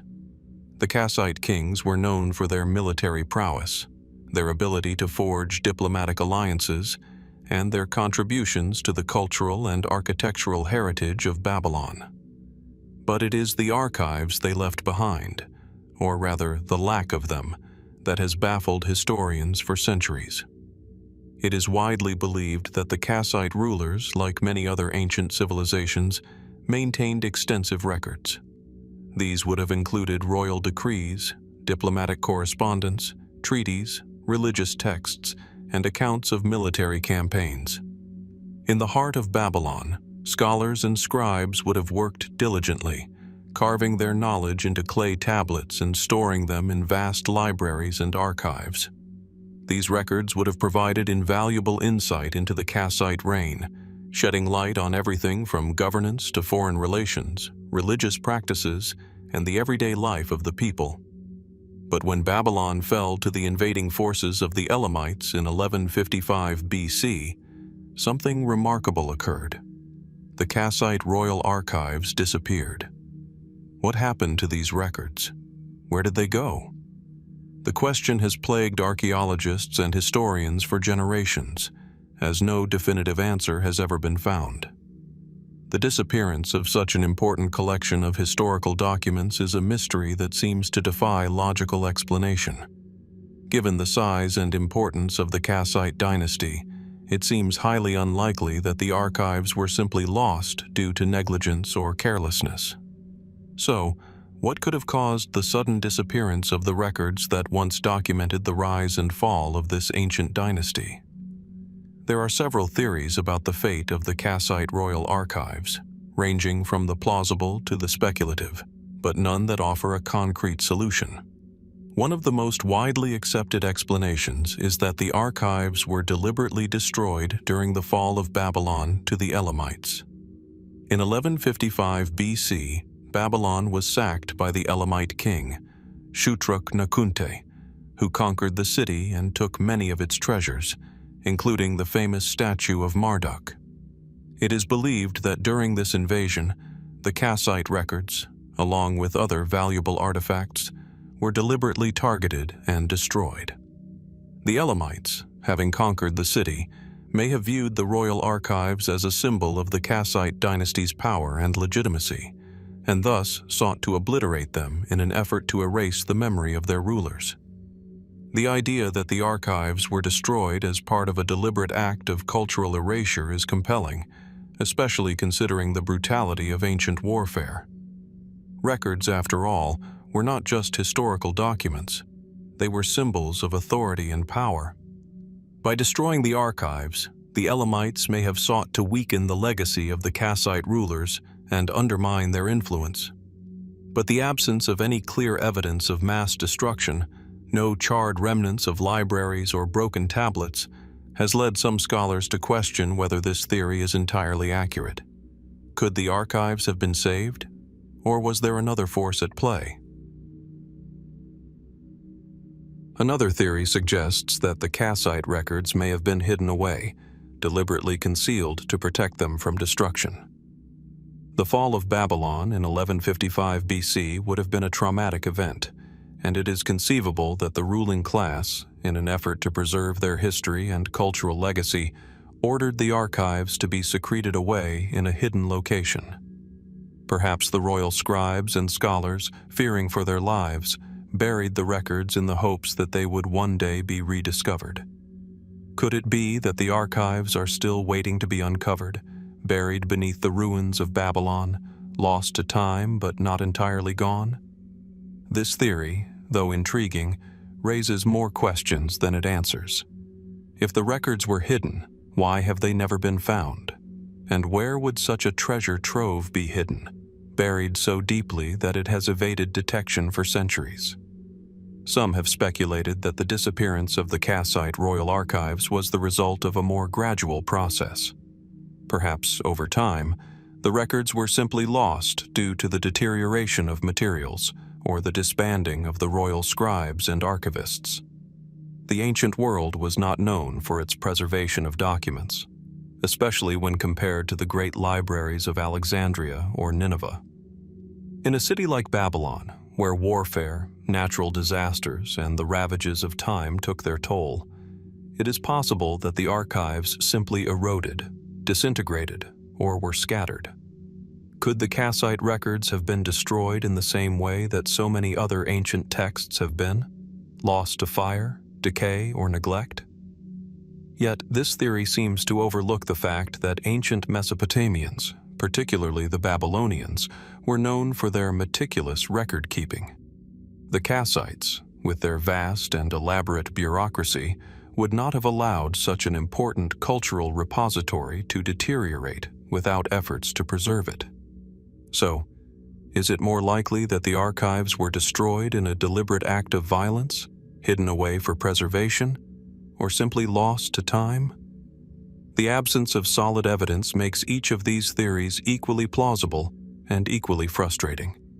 There is also a more speculative theory that posits the possibility of a more deliberate erasure of the Kassite legacy, one that was not entirely the work of foreign invaders. Could the Kassite rulers themselves have decided to wipe away their own records, perhaps as part of a transition of power or a change in political direction? It is conceivable that the rulers of Babylon, upon losing their grip on the city, sought to sever ties with their past, removing their archives in an attempt to make a clean break from their history. Such a move would have been unprecedented, but not entirely beyond the realm of possibility, especially if the rulers felt that their dynasty had been irrevocably weakened. And then, of course, there is the haunting possibility that the Kassite royal archives were simply never as complete as we imagine them to have been. Could it be that the archives were only a small portion of what we believe them to have been? A fragmentary collection, perhaps, of royal records that never encompassed the full breadth of the Kassite reign? If that's the case, then the mystery of the missing archives might be less about loss and destruction and more about misinterpretation. Could the records have been far more limited than we ever realized? And if so, what does that tell us about the nature of the Kassite dynasty itself? As we stand before the ruins of Babylon, the air heavy with the weight of history, we are left with a lingering question. What happened to the Kassite royal archives, and what secrets have they taken with them? Was their disappearance a deliberate act, a tragic loss, or simply the inevitable result of time and circumstance? The answers, like so many other mysteries of the ancient world, remain elusive, and as we continue to search the sands of history, we are reminded that some questions may never be fully answered. What remains of the Kassite legacy is hidden, not only in the ruins of Babylon, but in the untold stories of those who came before. As we leave behind the vanished records of Babylon's Kassite dynasty, we journey into the heart of ancient China, where yet another mystery lies buried beneath the earth. Banpo, a Neolithic site located near Xi'an, is one of the earliest and most well-preserved examples of prehistoric Chinese civilization. It is here, within the walls of this ancient settlement, that we encounter one of the most puzzling and unresolved mysteries of the ancient world: the sudden abandonment of Banpo, a thriving community that appears to have been left behind almost overnight, with no clear explanation as to why. Banpo, believed to have been inhabited around 6,000 years ago, provides a glimpse into the daily life of a settled Neolithic society. The site consists of well-planned circular dwellings, deep storage pits, and elaborate pottery that reflects the complex, highly organized society that once called Banpo home. The people of Banpo were likely engaged in agriculture, animal husbandry, and trade, and evidence suggests they had a sophisticated understanding of pottery, weaving, and tool-making. The layout of the village shows careful planning, with homes arranged in neat rows, likely organized by family or social status. The presence of large communal areas suggests that Banpo was not just a collection of individual homes, but a well-functioning community with shared rituals, responsibilities, and resources. The artifacts discovered at Banpo speak to a society that was both prosperous and dynamic. Elaborate pottery and tools, along with evidence of bone and shell ornaments, tell the story of a culture deeply connected to the land and their natural surroundings. Yet, despite the vibrancy and growth of this Neolithic settlement, something unexpected happened. At some point, around 5000 BC, Banpo was suddenly abandoned. The site shows no evidence of conflict, destruction, or natural disaster. Instead, the abandonment appears deliberate, as if the inhabitants simply walked away from the settlement, leaving behind their homes, tools, and personal possessions. What could have caused the people of Banpo to leave so suddenly, without a trace of their departure? Was there a singular catastrophic event that forced the inhabitants to flee, or was the abandonment the result of a gradual societal change? The mystery surrounding Banpo's desertion has baffled archaeologists for decades, and despite years of excavation, no definitive answers have emerged. One theory is that Banpo was abandoned due to a shift in the local environment. The Neolithic period was a time of great change, both in terms of climate and human activity. Early farming communities were highly dependent on the land and the climate, and any significant environmental changes could have posed a serious threat to their way of life. Archaeologists have suggested that a shift in the climate could have led to a decline in agricultural productivity, making it difficult for the Banpo community to sustain themselves. This theory is supported by evidence of shifting river patterns in the region, which may have disrupted local water supplies. It is possible that the people of Banpo, unable to rely on their traditional farming practices, were forced to abandon their homes in search of more fertile land. But if this was the case, why did the people leave so suddenly? And why didn't they make any efforts to preserve their homes or belongings? The abrupt nature of the departure raises questions that environmental change alone cannot fully explain. Another theory suggests that the abandonment of Banpo was the result of internal social or political upheaval. The site's well-organized layout and communal spaces indicate that the Banpo people were part of a tightly knit society. Could there have been a breakdown in the social or political structure that led to the village's collapse? Archaeologists have speculated that internal strife, perhaps a conflict between different factions within the community, could have led to the sudden departure. However, there is little evidence to support the idea of violent conflict at the site, and no signs of mass graves or violent destruction have been found. This leaves us to wonder, was the abandonment the result of some form of social or political dissolution, one that occurred so rapidly and decisively that there was no time to destroy the village or its contents? In addition to these more conventional explanations, some researchers have suggested that the abandonment of Banpo could be linked to spiritual or religious factors. The Neolithic period was a time of great significance for early human societies, as people were developing complex belief systems and rituals. Could it be that the people of Banpo experienced a sudden spiritual or religious upheaval that prompted them to leave their homes and move elsewhere? Perhaps they felt that the land itself had become tainted, or that they were no longer welcome in the place they had once considered sacred. There is evidence to suggest that the people of Banpo practiced ritualistic burials and may have held specific places within their village in reverence. Could a change in religious beliefs or a crisis of faith have played a role in the abandonment of the site? It is certainly possible, though there is little direct evidence to support such a theory. Another intriguing possibility is that the people of Banpo were not forced to leave at all, but rather chose to relocate voluntarily. Perhaps the community outgrew its original settlement and moved to a new, more promising location. The Banpo people, as early agriculturalists, may have been following the natural course of their development, seeking new land for farming and settlement. This could explain why the site was abandoned so abruptly, with no sign of conflict or destruction. The people of Banpo may have simply packed up their possessions and moved to a new location, leaving behind a settlement that had served its purpose but could no longer sustain them. But why did they leave so quickly? And why is there no evidence of this new settlement, suggesting that they may have vanished from the historical record entirely? One of the most speculative, and perhaps the most captivating ideas surrounding the abandonment of Banpo is the suggestion that the people of the village were part of a much larger, complex migration pattern. The Neolithic era was a time of widespread movement across the globe, as early human societies began to spread and settle in new regions.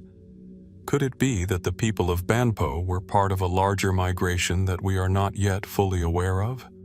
If so, where did they go, and why did they leave behind such an organized and prosperous settlement? The idea of a lost migration, a mass movement of people whose traces have been erased by time, is a compelling one, though it remains purely speculative. Despite all of these theories, the true cause of Banpo's sudden abandonment remains elusive. While environmental change, internal conflict, spiritual upheaval, and migration are all plausible explanations, none fully accounts for the abruptness of the departure or the lack of evidence of any significant event that would have prompted it. Banpo's abandonment is an enigma, one that challenges our understanding of the Neolithic period and the complexities of early human society. As we stand amidst the ruins of Banpo, with its circular homes and sunken pits still visible in the earth, we are reminded of how much of human history remains hidden beneath the surface. The people of Banpo left no written records, no detailed accounts of their lives or their reasons for abandoning the site. And yet, their story is one that continues to captivate us, offering a glimpse into a world long gone. The mystery of their disappearance, so sudden, so complete, remains unsolved, leaving us to wonder what drove these early settlers to abandon everything they had built. What secrets lie buried in the earth of Banpo, waiting to be uncovered? And what other mysteries from the distant past remain hidden, waiting for the right moment to emerge from the shadows of history? As we leave behind the enigmatic remnants of Banpo, we now find ourselves in the heart of the ancient Near East, where the past is not only written in stone, but buried in the layers of the earth itself. In the dry, arid plains of northeastern Syria lies the site of Tel Leilan, an ancient city that has long intrigued archaeologists with its complex history and a strange, mysterious layer of destruction that has puzzled scholars for decades. Here, buried beneath the dust of time, lies one of the most haunting and unresolved mysteries of the ancient world: the sudden and violent destruction of a thriving city, a mystery that raises more questions than it answers. Tel Leilan, once a flourishing urban center, sits atop a tell, a large mound created by centuries of human habitation. This site, inhabited for thousands of years, reveals the rich history of early civilizations in the region. The city, once a part of the ancient state of the Eblate civilization, was later inhabited by the Akkadians and the Amorites, marking its place in the history of Mesopotamian empires. Excavations have uncovered a wealth of information about the city's inhabitants, including monumental buildings, impressive defensive walls, and a complex system of agricultural terraces. But it is the mysterious destruction layer found in the ruins of the city that has captured the attention of archaeologists and historians alike. The destruction layer at Tel Leilan is not like other signs of collapse or decline. It is violent and abrupt, a sudden rupture in the flow of the city's otherwise continuous development. What makes this destruction particularly intriguing is the lack of any clear explanation for it. At some point, around 1800 BC, the city's vibrant life came to an end, seemingly overnight. Buildings were razed to the ground, large portions of the city were burned, and signs of a rapid evacuation or sudden violence are evident in the archaeological record. Yet, despite the clear signs of destruction, there are no direct accounts of war, invasion, or conflict in the region at the time. It is as though the city was struck by an unseen hand, leaving behind only the charred remnants of a civilization that had been caught in the midst of its own thriving existence. The first question that arises when examining the destruction layer of Tel Leilan is, what happened? Was it an act of warfare? Was the city invaded by a foreign power, whose soldiers tore through its walls and buildings, setting fire to the heart of the city? One of the most widely considered theories is that Tel Leilan fell victim to a military conquest, perhaps by one of the rising powers in the region, like the Amorites or the Hittites.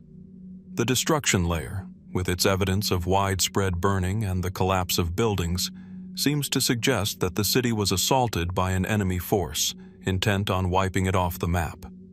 The lack of evidence for long-term occupation after the destruction suggests that whoever conquered the city was not interested in preserving it.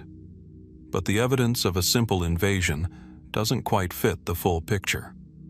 No large-scale weapons or evidence of a prolonged siege have been found at Tel Leilan. The destruction is not the result of a drawn-out conflict. It is sudden, almost surgical in its brutality. In addition, the city shows no signs of the typical markers of warfare, such as large numbers of weapons, mass graves, or signs of battle on the scale of a military campaign.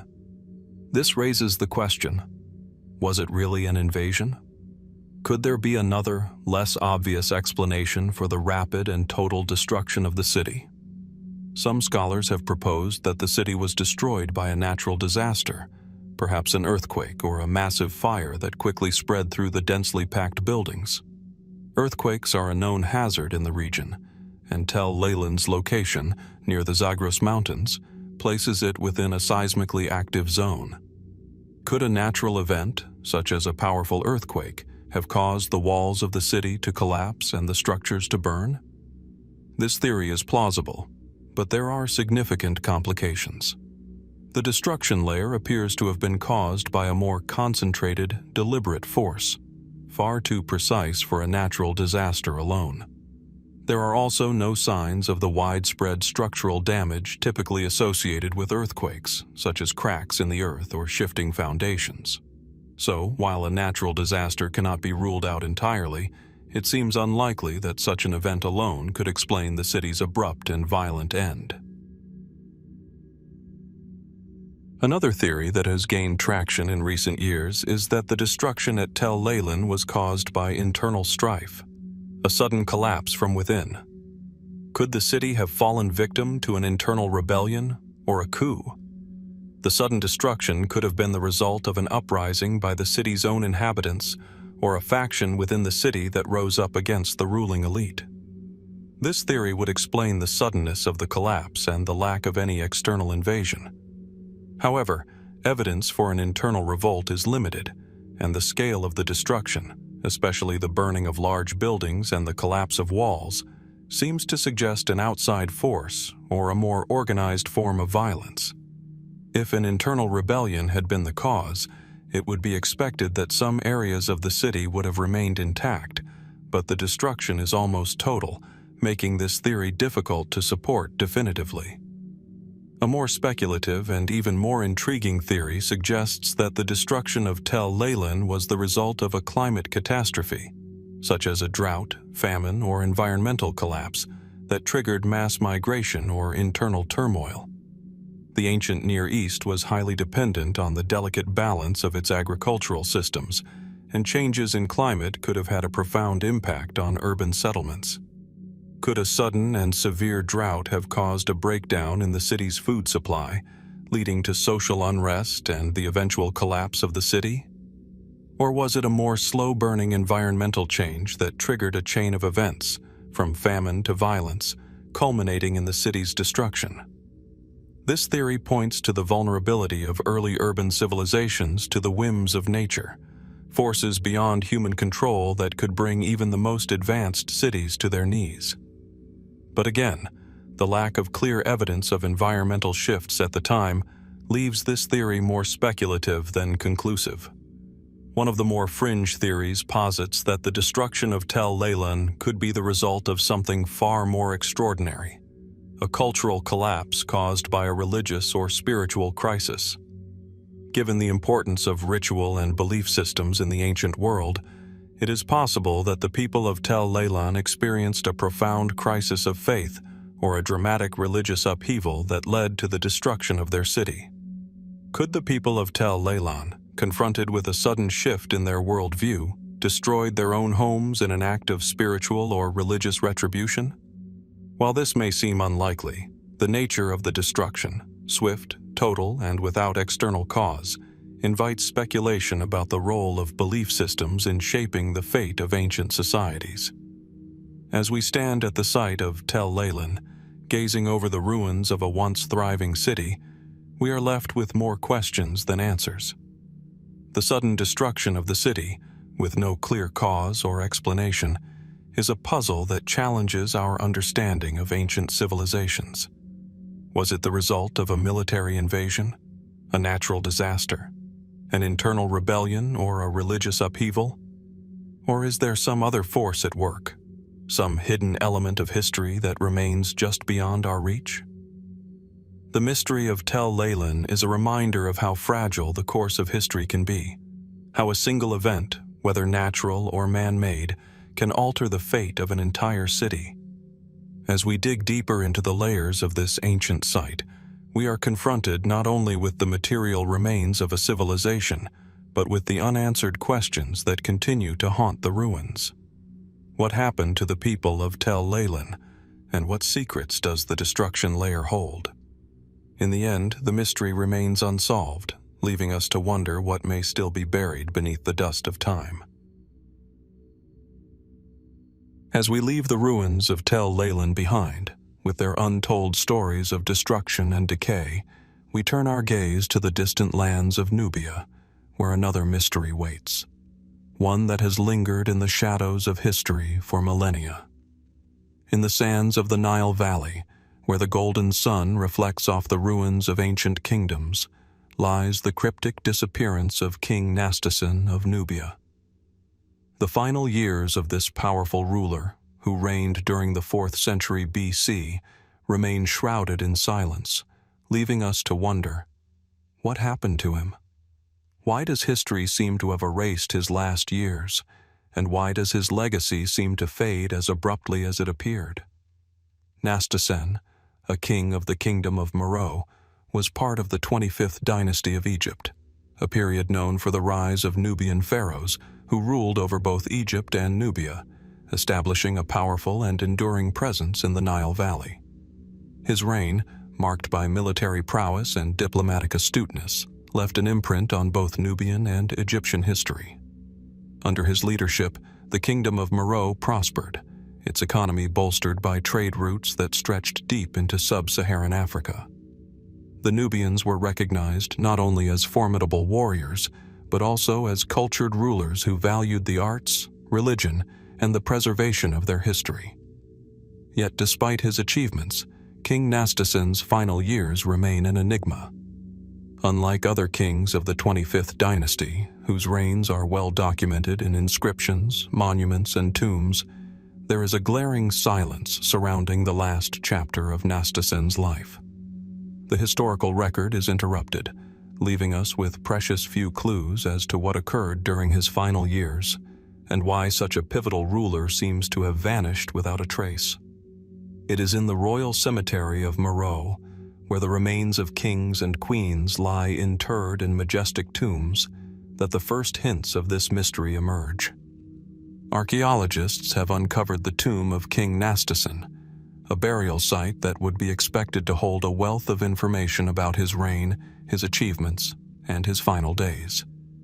Yet, when the tomb was excavated, no clear indication of his death, let alone the circumstances surrounding it, was found.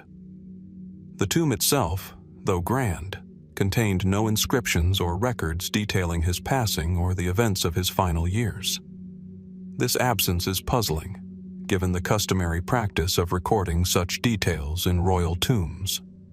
The fact that Nastasen's tomb, like those of many other Nubian kings, remains so starkly devoid of records, has led to an unsettling question. Why would a ruler as significant as King Nastasen leave no record of his death or the final years of his reign? One theory suggests that the erasure of Nastasen's final years could be linked to a political or dynastic struggle. Could his reign have ended abruptly due to internal dissent or a coup? During the time of his rule, Nubia, like many ancient kingdoms, was not immune to power struggles and court intrigue. Perhaps a rival faction within the Nubian court sought to obscure or erase his legacy, either out of political necessity or as a means of securing their own power. The lack of inscriptions could be seen as an effort to eliminate any official record of his reign, particularly if his death was considered controversial or scandalous. This would explain why, after his death, the historical narrative surrounding his rule seems to evaporate. Alternatively, the absence of information could point to a more personal or existential crisis for King Nastasen. Could he have chosen, for reasons unknown to us, to go into obscurity or self-imposed exile in his final years? This idea is difficult to confirm, as there is little evidence to suggest that such a voluntary retreat was ever a common practice for Nubian kings. However, the notion that a powerful ruler might retreat from the public eye either due to illness or personal disillusionment, is not entirely outside the realm of possibility. If this were the case, it would explain the lack of any clear records of his death or the closing of his reign. There is also the tantalizing possibility that King Nastasin met an untimely or violent death, one so sudden or tragic that the details were intentionally suppressed or forgotten. This theory is speculative but not without merit. The Kingdom of Meroe was often embroiled in conflicts with neighboring states, particularly with Egypt. It is conceivable that Nastasin's final years were marked by military failure or a devastating defeat that led to his swift demise. If this were the case, it's possible that the Nubian elite, eager to avoid the shame of a fallen king, chose to erase his memory from the official record, either to protect the kingdom's honor or to distance themselves from an unfortunate period in their history. But, again, no conclusive evidence has been found to support this theory. Another intriguing theory points to the possibility that King Nastasin's final years were linked to the larger political and social upheaval taking place in the region during his reign. The 4th century BC was a time of great change, as the ancient world was in the midst of the rise and fall of powerful empires, including the weakening of Egyptian influence and the shift in control over Nubian territory. Could King Nastasin have been caught in the turmoil of these larger geopolitical shifts, leading to his sudden disappearance from the historical record? If this was the case, the lack of documentation may have been a result of the collapse or fragmentation of the systems that had supported the recording of history in Nubia. The most troubling possibility is that the disappearance of King Nastasin's final years is linked to something far more dramatic: a loss of cultural memory itself. If the political and military instability in the region was enough to disrupt the very fabric of Nubian society, it's possible that the memory of Nastasin's reign simply faded into obscurity. His achievements, which may have once been celebrated, were overshadowed by larger forces at play. This theory suggests that history is not just the story of events, but the story of how those events are remembered or forgotten. Perhaps the absence of records is not an intentional act of suppression, but simply a result of historical entropy, where even the most important figures in history are eventually consumed by the shifting sands of time. As we examine the scant remains of King Nastasin's tomb and the silence surrounding his final years, we are reminded of how much of the past remains beyond our grasp. The disappearance of his last years, once a thriving period of rule, leaves us with a profound question. Why would a king so influential, so pivotal in the history of Nubia, be left without a trace? Was his death part of a larger political conspiracy, a failed military campaign, or a personal retreat into obscurity? Or does the lack of documentation represent something even more elusive? A collapse of memory, a cultural rupture that erased his legacy from the annals of history? In the end, we are left with a mystery that continues to linger in the sands of time.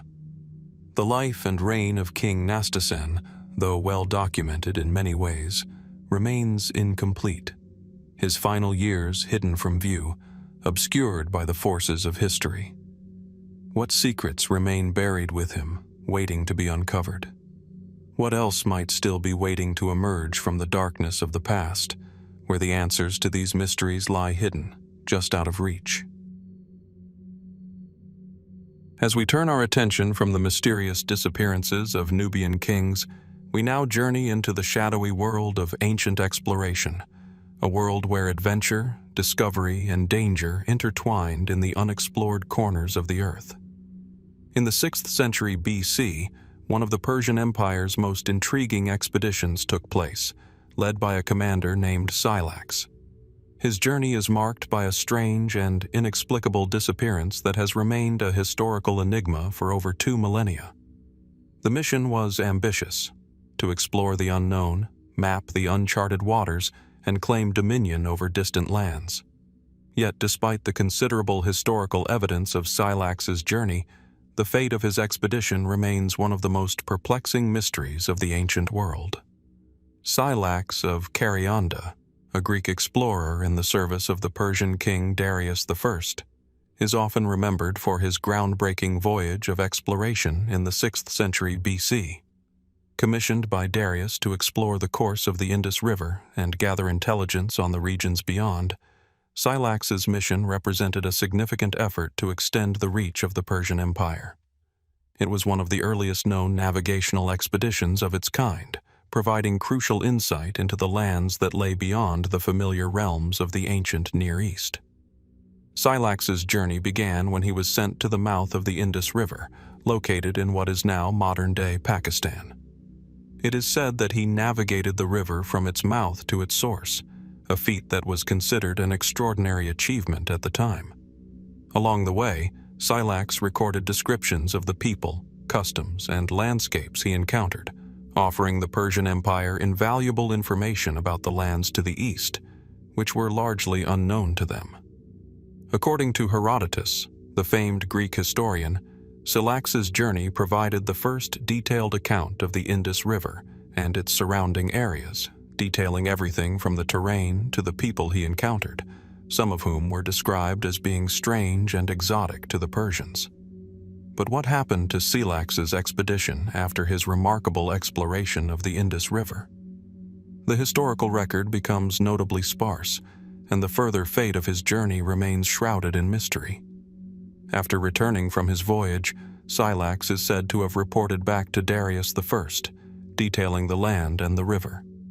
Yet, while this initial phase of the mission is well documented, what happened after Scylax's return remains the subject of intrigue and speculation. According to some ancient accounts, after Scylax's successful journey, Darius I, emboldened by the information Scylax had provided, ordered the creation of a fleet of ships to further explore the vast region. This second stage of exploration was meant to expand the reach of the Persian Empire into new territories, but as history tells it, this expedition would be far less successful than its predecessor. The official historical records seem to end abruptly, with no further mention of Scylax or his men. What was the fate of the fleet that followed him? Why did the expedition seem to disappear from the historical record? These questions have puzzled historians for centuries. There are a few possible explanations for this abrupt end. One theory posits that the Persian fleet, once it set sail down the coast of the Indian Ocean, was met with overwhelming resistance from local forces, leading to a disastrous end for the mission. Scylax's earlier reports had described many of the local populations as warlike and unwelcoming, and it's conceivable that the Persian fleet encountered hostile encounters that led to their destruction. Some scholars suggest that Scylax and his men were ambushed or struck by a powerful enemy force, and the fleet was lost in the vastness of the ocean. In such a scenario, the Persian Empire, keen on maintaining its prestige, may have deliberately erased the memory of this failed expedition, removing all trace of the mission from the historical record. Another theory is that Scylax's fleet simply never returned, possibly becoming stranded or lost during its journey. The Indian Ocean, particularly in ancient times, was a treacherous expanse to navigate, and the fleet may have been caught in a violent storm, sinking into the depths of the sea with no survivors to tell the tale. The vastness of the ocean, coupled with the lack of sophisticated navigation tools available at the time, made it all too easy for entire fleets to vanish without a trace. An even more mysterious theory suggests that the Persian fleet, after sailing down the Indian Ocean, may have ventured too far into uncharted waters, perhaps even as far as the coast of Southeast Asia or beyond. There is evidence to suggest that ancient civilizations were more interconnected than we often realize, and it's possible that Scylax's expedition was part of a larger, ancient global exploration effort. This idea, though speculative, raises the tantalizing possibility that Scylax's fleet may have made contact with distant cultures whose stories and histories have been lost to time. But if that were the case, why do we find no records of this contact? And why does the official history of Persia remain silent on the matter? The most intriguing and enigmatic possibility, however, is that the Persian Empire may have intentionally hidden the fate of Scylax's expedition. Given the vast wealth and power that the Persian Empire held at the time, it is unlikely that such an expedition would have simply been forgotten or ignored. Could it be that Scylax's mission uncovered something so significant, so surprising, that the Persian authorities chose to suppress any knowledge of it? Could there have been a discovery or an event during the expedition that threatened the very foundations of the Persian Empire or its control over the region? The idea of a deliberately erased history suggests a far more complex and hidden truth, one that we may never fully understand. For now, Scylax's journey and the fate of his expedition remain shrouded in mystery, with no definitive answers to the questions that linger around their disappearance. The records that remain of Scylax's mission offer us tantalizing glimpses into a time of exploration and discovery, but they leave us with more unanswered questions than we can easily reconcile. What happened to Scylax's fleet after it sailed into the Indian Ocean? Was it lost to the seas, destroyed by a foreign force, or erased from history for reasons unknown? As we stand on the edge of this historical chasm, the mystery of Scylax's lost expedition forces us to reflect on how little we truly know about the ancient world. What secrets still lie beneath the waters, waiting to be uncovered? And how many other expeditions, like Scylax's, have vanished without a trace, their stories locked away in the sands of time, never to be told? The lost expedition of Scylax serves as a reminder of the fragility of history and the vast, unexplored realms that remain just beyond the horizon. What might still lie hidden in the deep waters of the Indian Ocean, in forgotten tombs, or in ancient texts waiting to be rediscovered? Perhaps, as we continue to explore the mysteries of the past, Scylax's journey will reveal its secrets that may change everything we thought we knew about the ancient world. As we journey further back into the ancient world, we encounter a mystery that blurs the lines between natural disaster and human history. In the year 373 BC, the once thriving Greek city of Helike, located on the shores of the Gulf of Corinth, experienced a catastrophic event, a burning of its buildings, followed by an even greater disaster. This mysterious destruction has puzzled historians, archaeologists, and geologists for centuries, not only because of the city's sudden vanishing, but because of the eerie precursor signs that seem to suggest something more than a simple series of misfortunes.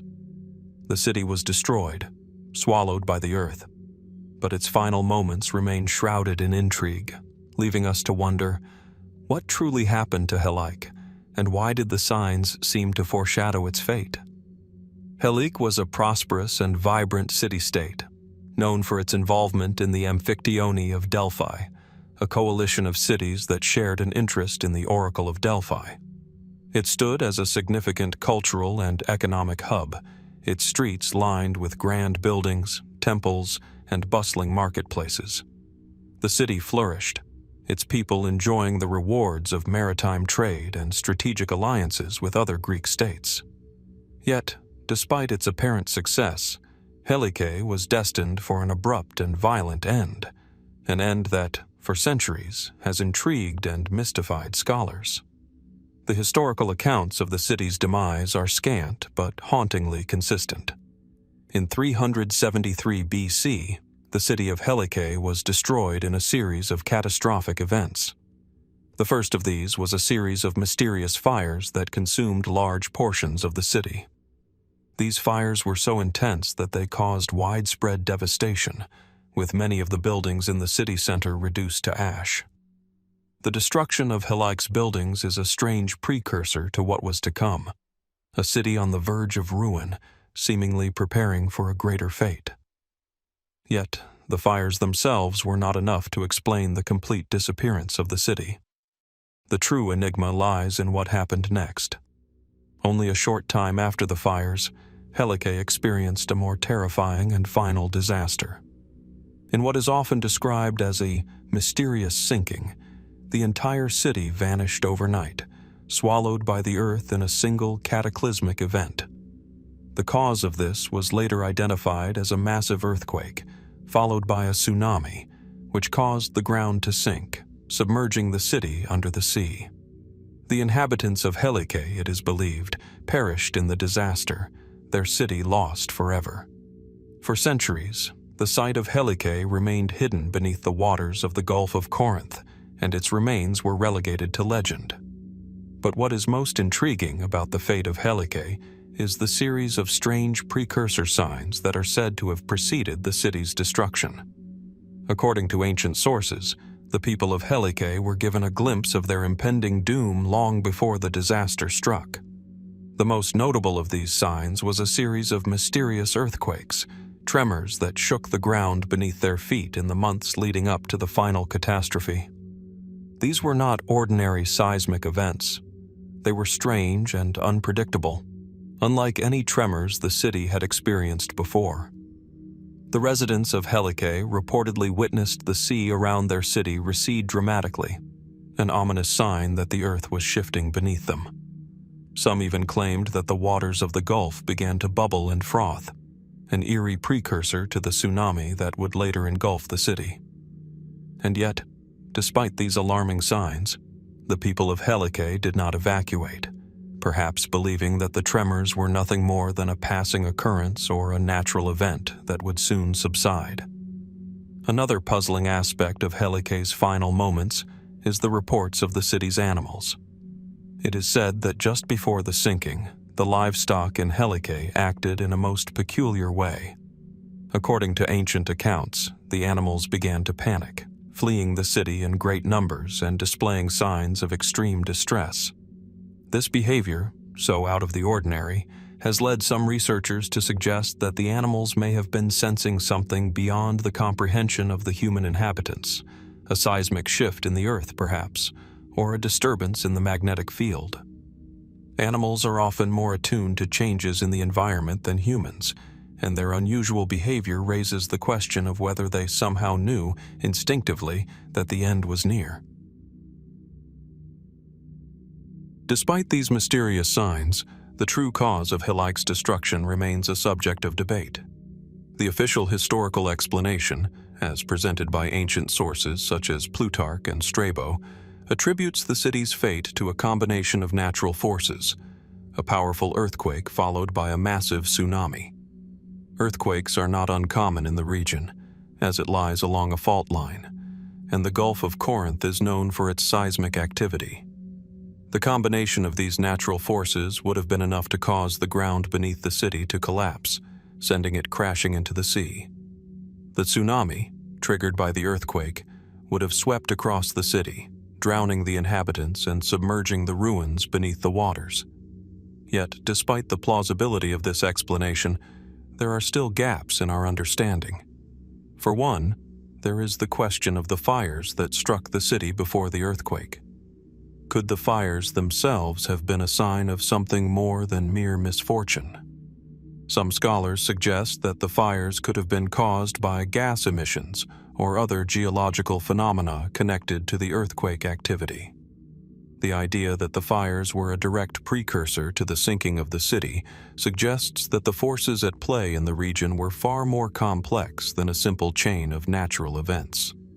In addition, the strange behavior of the animals and the bizarre patterns of the sea around Helike add another layer of mystery to the story. Could these signs have been more than just coincidence?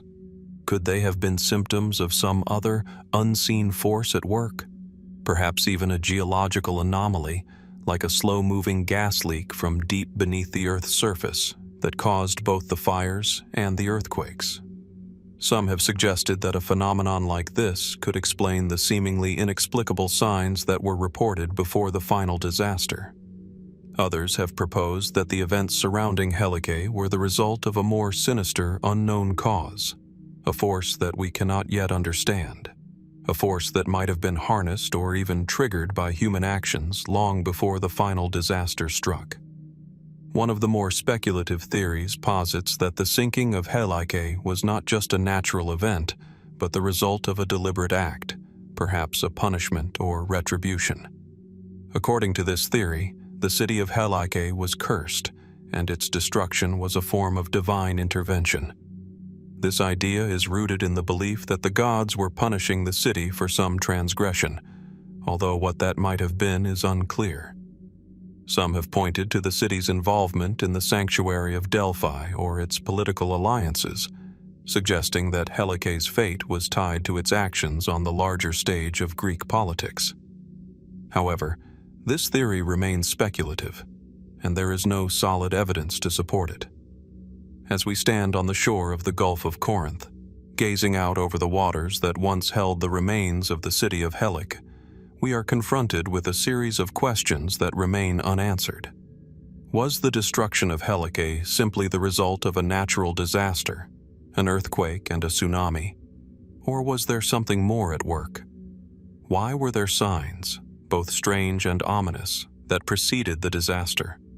And what might these signs have meant for the people who witnessed them, but ultimately could not escape the fate that awaited them? Helike's story serves as a haunting reminder of how fragile human existence can be in the face of nature's might. And yet, even after centuries, its mystery endures, leaving us to wonder what we still don't understand about the forces that shaped this ancient city's downfall. What else might remain hidden beneath the waves, waiting to be uncovered by those who dare to seek answers? As we leave behind the submerged ruins of Helike and travel deeper into the mysteries of ancient civilizations, we encounter a puzzle that has captivated historians, archaeologists, and storytellers alike for centuries. Nestled in the heart of Anatolia, in what is now modern-day Turkey, lies the ancient kingdom of Phrygia, a civilization that rose to power, flourished in wealth, and then, seemingly without explanation, vanished from history. Its most famous ruler, King Midas, has been immortalized in myth for his golden touch, yet the true mystery begins with the disappearance of his royal line after his reign. What happened to the Phrygian dynasty, and why did it disappear so suddenly, leaving only shadows of its former grandeur? The story of the Phrygians begins in the fertile plains of central Anatolia, where they established a powerful kingdom around the 8th century BC. Phrygia was a land rich in culture, art, and trade, surrounded by neighbors like Lydia and Urartu. The capital of the kingdom, Gordium, was a city of immense wealth, strategically located along trade routes that linked the east with the west. Phrygia was known for its grand palaces, intricate pottery, and a society that prized both military strength and artistic achievement. The Phrygians left behind remarkable relics, including stone inscriptions, sculptures, and monumental tombs that tell the story of a civilization at the height of its power. At the center of this grandeur stood King Midas, whose name would become synonymous with wealth. The myth of the Midas touch, in which everything the king touches turns to gold, has endured for centuries as one of the most well-known legends of the ancient world. But behind the myth, there was a real historical figure who ruled Phrygia during a time of great prosperity. Midas's reign, though marked by legends, was not just about riches.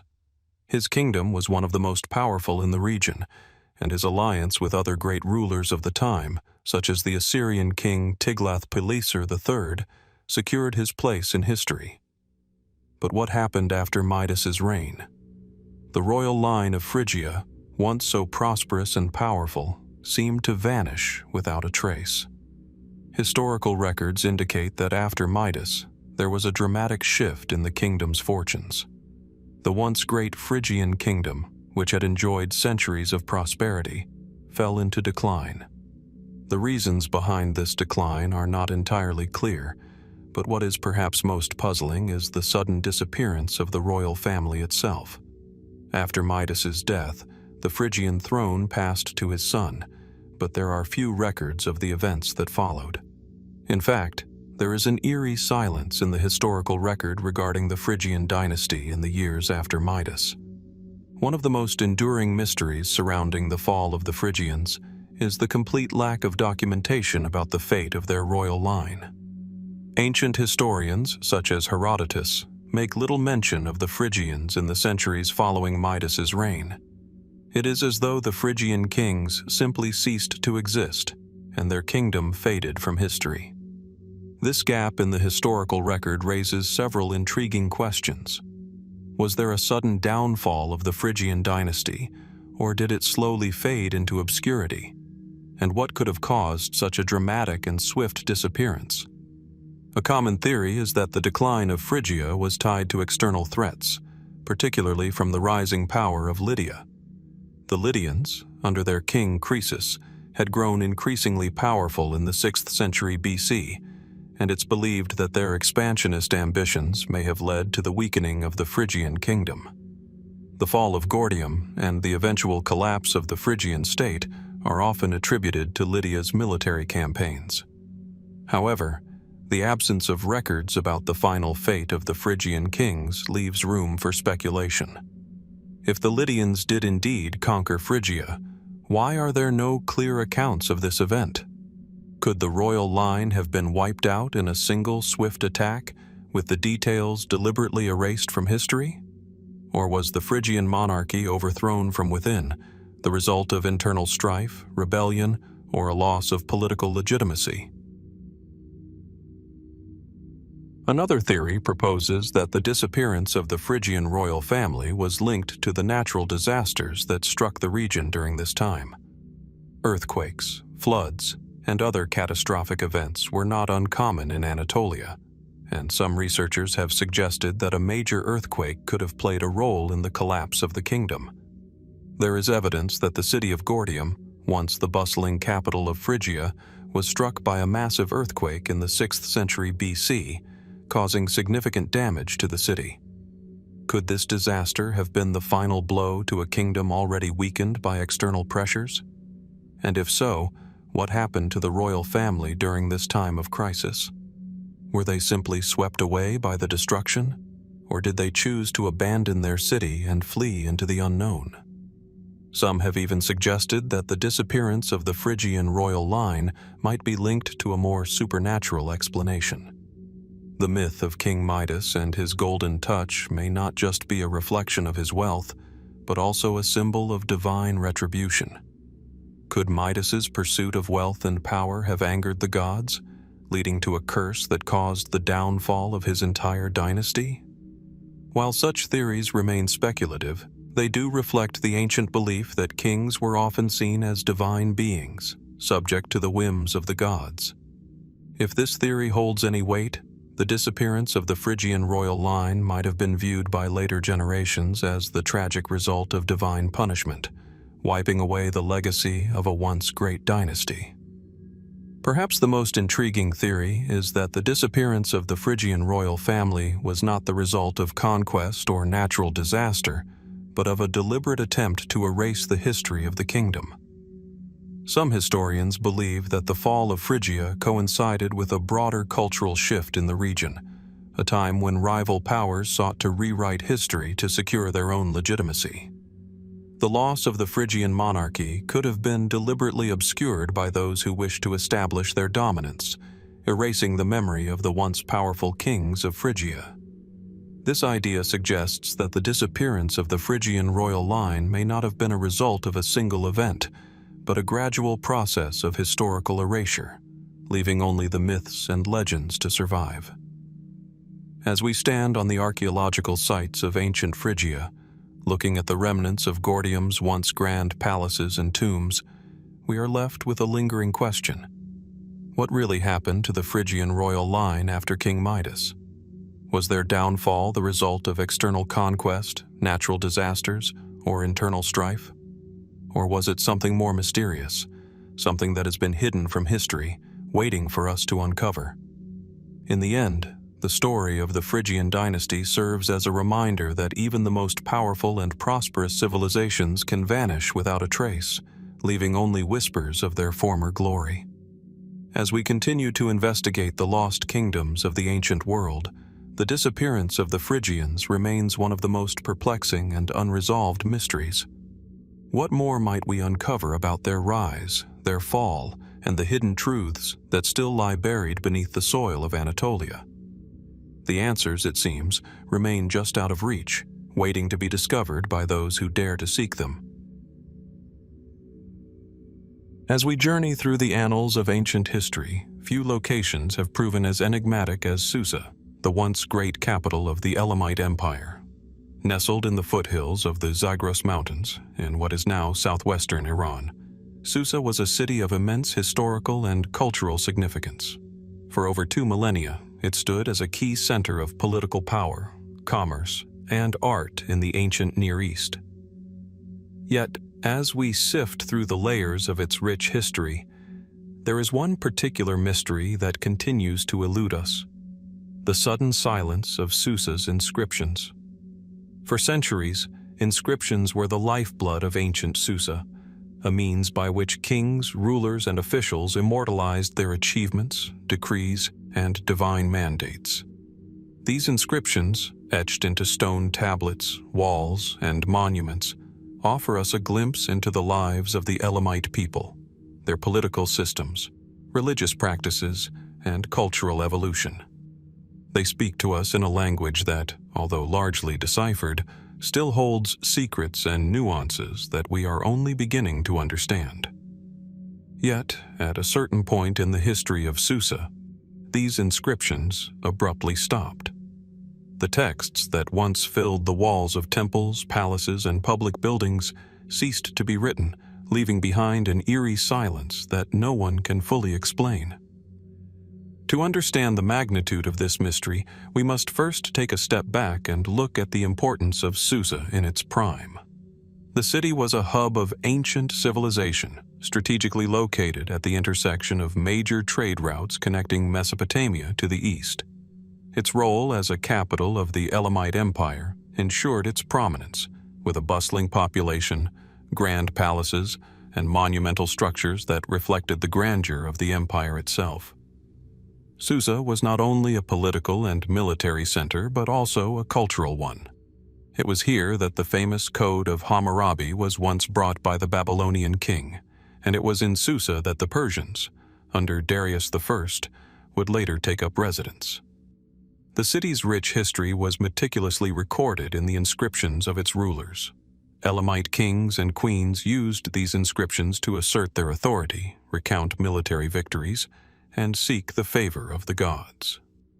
These inscriptions were crafted in several languages, including Elamite, Akkadian, and Old Persian, showcasing the cosmopolitan nature of the city and its significance on the ancient world stage. They adorned not only public spaces, but also the royal palaces and temples, serving as a testament to the power and prestige of those who ruled from this great city. One of the most famous examples of Susa's inscriptions is the Elamite version of the Code of Hammurabi, a legal text that was copied and displayed in Susa, indicating the city's importance in the broader political landscape of the time. The king's decrees, often written on stone or clay tablets, would be displayed for all to see, ensuring that the words of the ruler were enshrined for eternity. These inscriptions were a crucial part of the Elamite way of governance, representing not just the authority of the king, but also the very fabric of Elamite society. However, by the end of the 7th century BC, a sudden and inexplicable change occurred. The once vibrant tradition of inscription writing in Susa came to a halt. No longer were the walls of the palaces and temples filled with the recorded history of the Elamite kings. The silence that followed is both puzzling and unsettling. What could have caused such a dramatic and abrupt cessation of this key cultural practice? The answers are elusive, but several theories have been proposed to explain this sudden disappearance of inscriptions. One of the most widely accepted explanations is that the fall of the Elamite Empire in 647 BC, after a series of defeats at the hands of the Assyrians, played a major role in the disruption of this cultural tradition. In that year, the Assyrian king Ashurbanipal sacked Susa, effectively bringing an end to Elamite political power. It is believed that the destruction wrought by the Assyrian invasion may have led to the loss of many royal archives and inscriptions, leaving the city in a state of disarray. In the aftermath of the invasion, it is possible that the Elamite elites, struggling to maintain their power and influence, ceased to produce inscriptions altogether, either as a result of the destruction of their administrative apparatus or due to a shift in political priorities. However, this explanation raises a crucial question. Why did the Elamites stop recording their history in the face of defeat, when they had done so for centuries? Other civilizations that fell to conquerors, such as the Babylonians, continued their inscription traditions long after their political power had waned. Why did Susa, and by extension, the Elamite kings, abandon their inscriptions so completely? This leads to a more speculative theory, one that posits that the disappearance of inscriptions in Susa may not have been the result of mere political upheaval or foreign conquest. Could it have been an intentional act, a deliberate erasure of the past? Some scholars suggest that, following the fall of the Elamite Empire, the elites of Susa may have sought to distance themselves from the legacies of their defeated rulers. In an era where historical continuity was paramount, the cessation of inscriptions could have been an attempt to erase the memory of the previous regime, either in a bid to assert a new identity or to rid themselves of the remnants of their fallen kings. This theory is supported by the fact that many of the Elamite inscriptions from the period following the Assyrian invasion were either damaged or erased, leaving behind no trace of the once glorious past. There is, however, a more intriguing and unorthodox theory that suggests something more mysterious at play. What if the silence of Susa's inscriptions was not just the result of political collapse, but of a profound, inexplicable event? Some researchers have pointed to the possibility of a natural disaster, such as an earthquake, that might have caused significant damage to the city's infrastructure and archives. The Elamite region is seismically active, and it is possible that a catastrophic earthquake struck Susa around the time of the Assyrian invasion, triggering widespread destruction that disrupted both the production of inscriptions and the city's ability to function as a political center. Could this sudden event have been so devastating that it left the Elamites unable or unwilling to continue recording their history?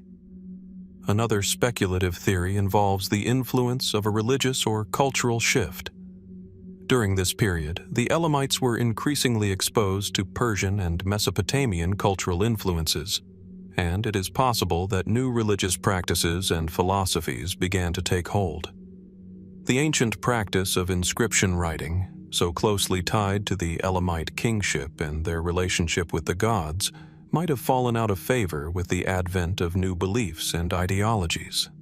Could the sudden cessation of inscriptions have been a cultural transformation, an abandonment of the past in favor of a new way of life? Regardless of the explanation, the disappearance of Susa's inscriptions remains one of the great mysteries of ancient history. The city, once a hub of monumental writing and historical record-keeping, fell silent without warning, leaving behind no clear answers as to why or how. Were the people of Susa simply defeated by foreign invaders? Or did something more mysterious and profound occur in the wake of their empire's collapse? What does the silence of Susa's inscriptions tell us about the fragility of civilizations and the ways in which history can be lost to time? Standing among the ruins of Susa today, one can still see the remnants of its former glory: crumbled columns, shattered statues, and the faintest traces of the inscriptions that once adorned its walls. Yet the silence lingers, and the questions remain unanswered. What did the people of Susa choose not to record, and why did they stop recording their past altogether? As we continue to uncover the mysteries of this ancient city, one can only wonder what secrets still lie buried beneath the dust of time, waiting for those who dare to uncover them. Nestled in the heart of the Anatolian plain in modern-day Turkey lies one of the most fascinating and enigmatic archaeological sites in the world, Çatalhöyük. Its name, which means forked mound in Turkish, refers to the mounds of earth that mark the ruins of this Neolithic settlement. The site, once home to a thriving community of farmers, artists, and traders, offers us an unparalleled window into early human civilization. Yet it also poses one of history's most enduring mysteries: the unexplained abandonment of the settlement during its final phase, around 5,700 BCE. Imagine standing on the vast, wind-swept plains of Anatolia.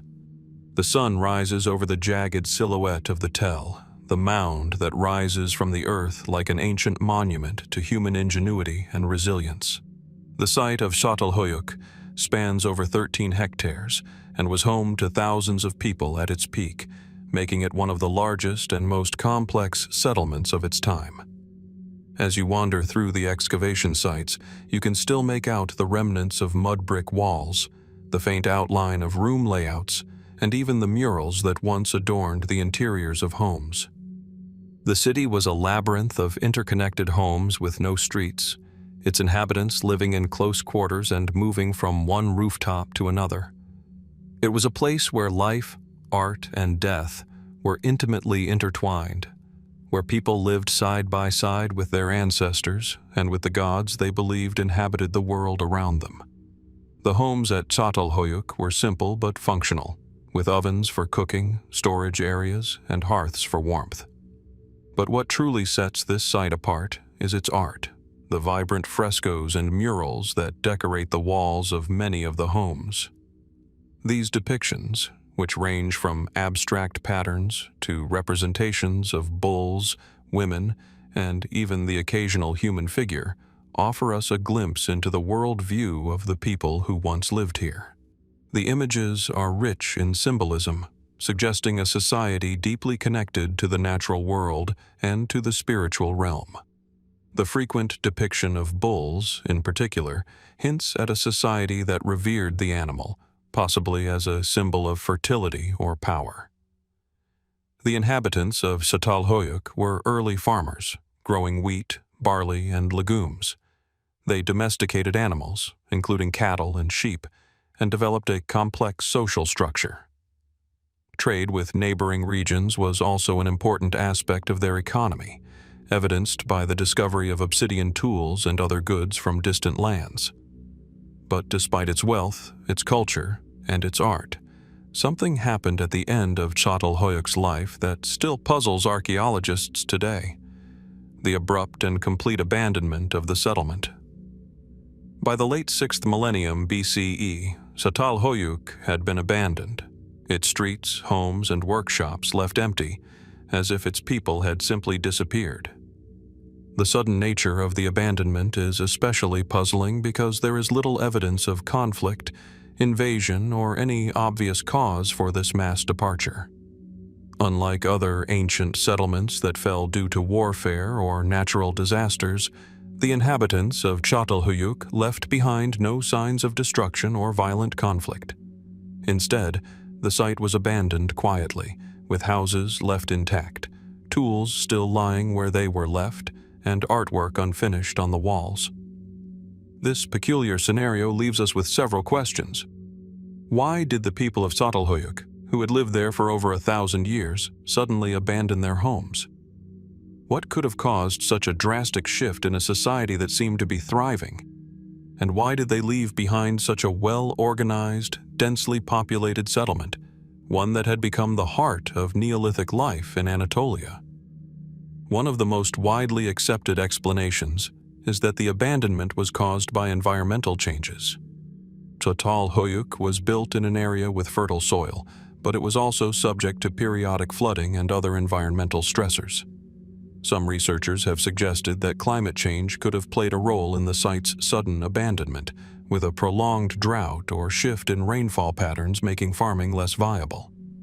This hypothesis is supported by the evidence of changing environmental conditions in the region during this time, including the shift from a more temperate climate to a drier one.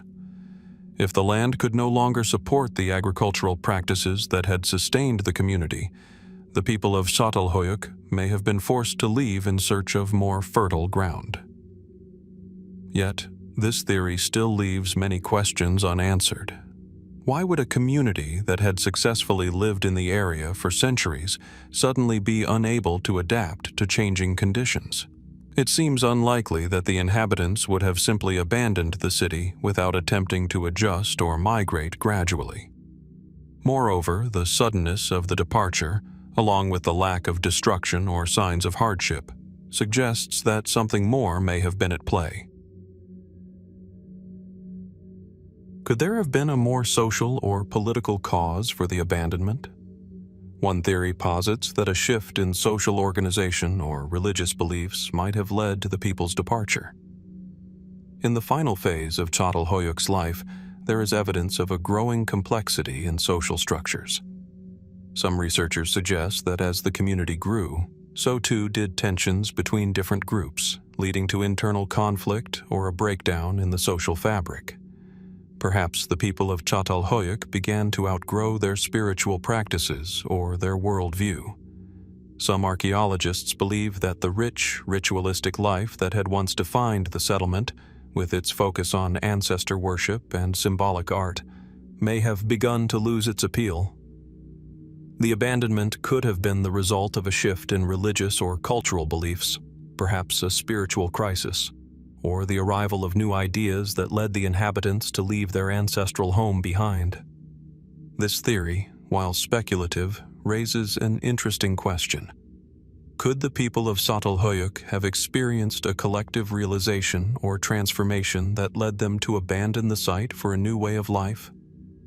It's not outside the realm of possibility that, as their understanding of the world and their place in it evolved, they sought to distance themselves from the rituals and practices that had defined their society for centuries. The final phase of the settlement is marked by subtle shifts in material culture, including changes in pottery styles and the abandonment of certain religious practices. Perhaps, like so many other civilizations, the people of Çatalhöyük reached a point where the old ways no longer served their needs. Another theory suggests that the sudden abandonment was a response to an external threat. Although there is no direct evidence of conflict or violence at Çatalhöyük, it's possible that the people fled due to a distant but impending danger.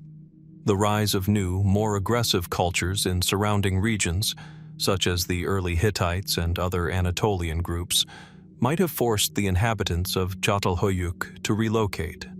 However, given the lack of fortifications or signs of conflict at the site, this theory seems less likely. The absence of weapons and evidence of warfare in the archaeological record suggests that the people of Çatalhöyük were not driven out by force. Finally, some have proposed that the abandonment was linked to an astronomical or celestial event, an unexplained phenomenon that caused the people to believe their time at Çatalhöyük had come to an end. Ancient societies often linked their fates to the stars and the movement of celestial bodies, and it's possible that a comet, eclipse, or other significant event in the skies prompted the community to leave. This theory remains speculative, but it raises the possibility that the people of Çatalhöyük were not simply driven by earthly concerns, but by a spiritual or cosmic event that they interpreted as an omen.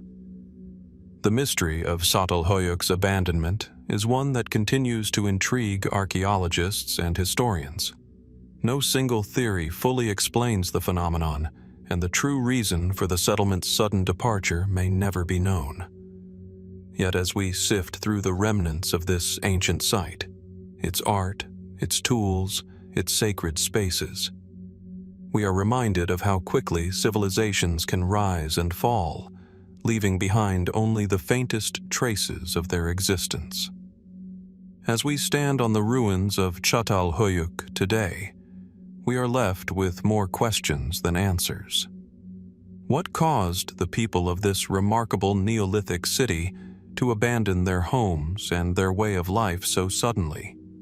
Was it environmental, social, or something more mysterious? What secrets are buried beneath the soil of this ancient settlement, waiting for us to uncover? The answers may remain hidden, but the story of Çatalhöyük is a powerful reminder that history is often as much about the questions we ask as the answers we uncover. The site may be silent now, but the echoes of its past still reverberate, urging us to seek the truth of what happened and what might still lie beneath the surface.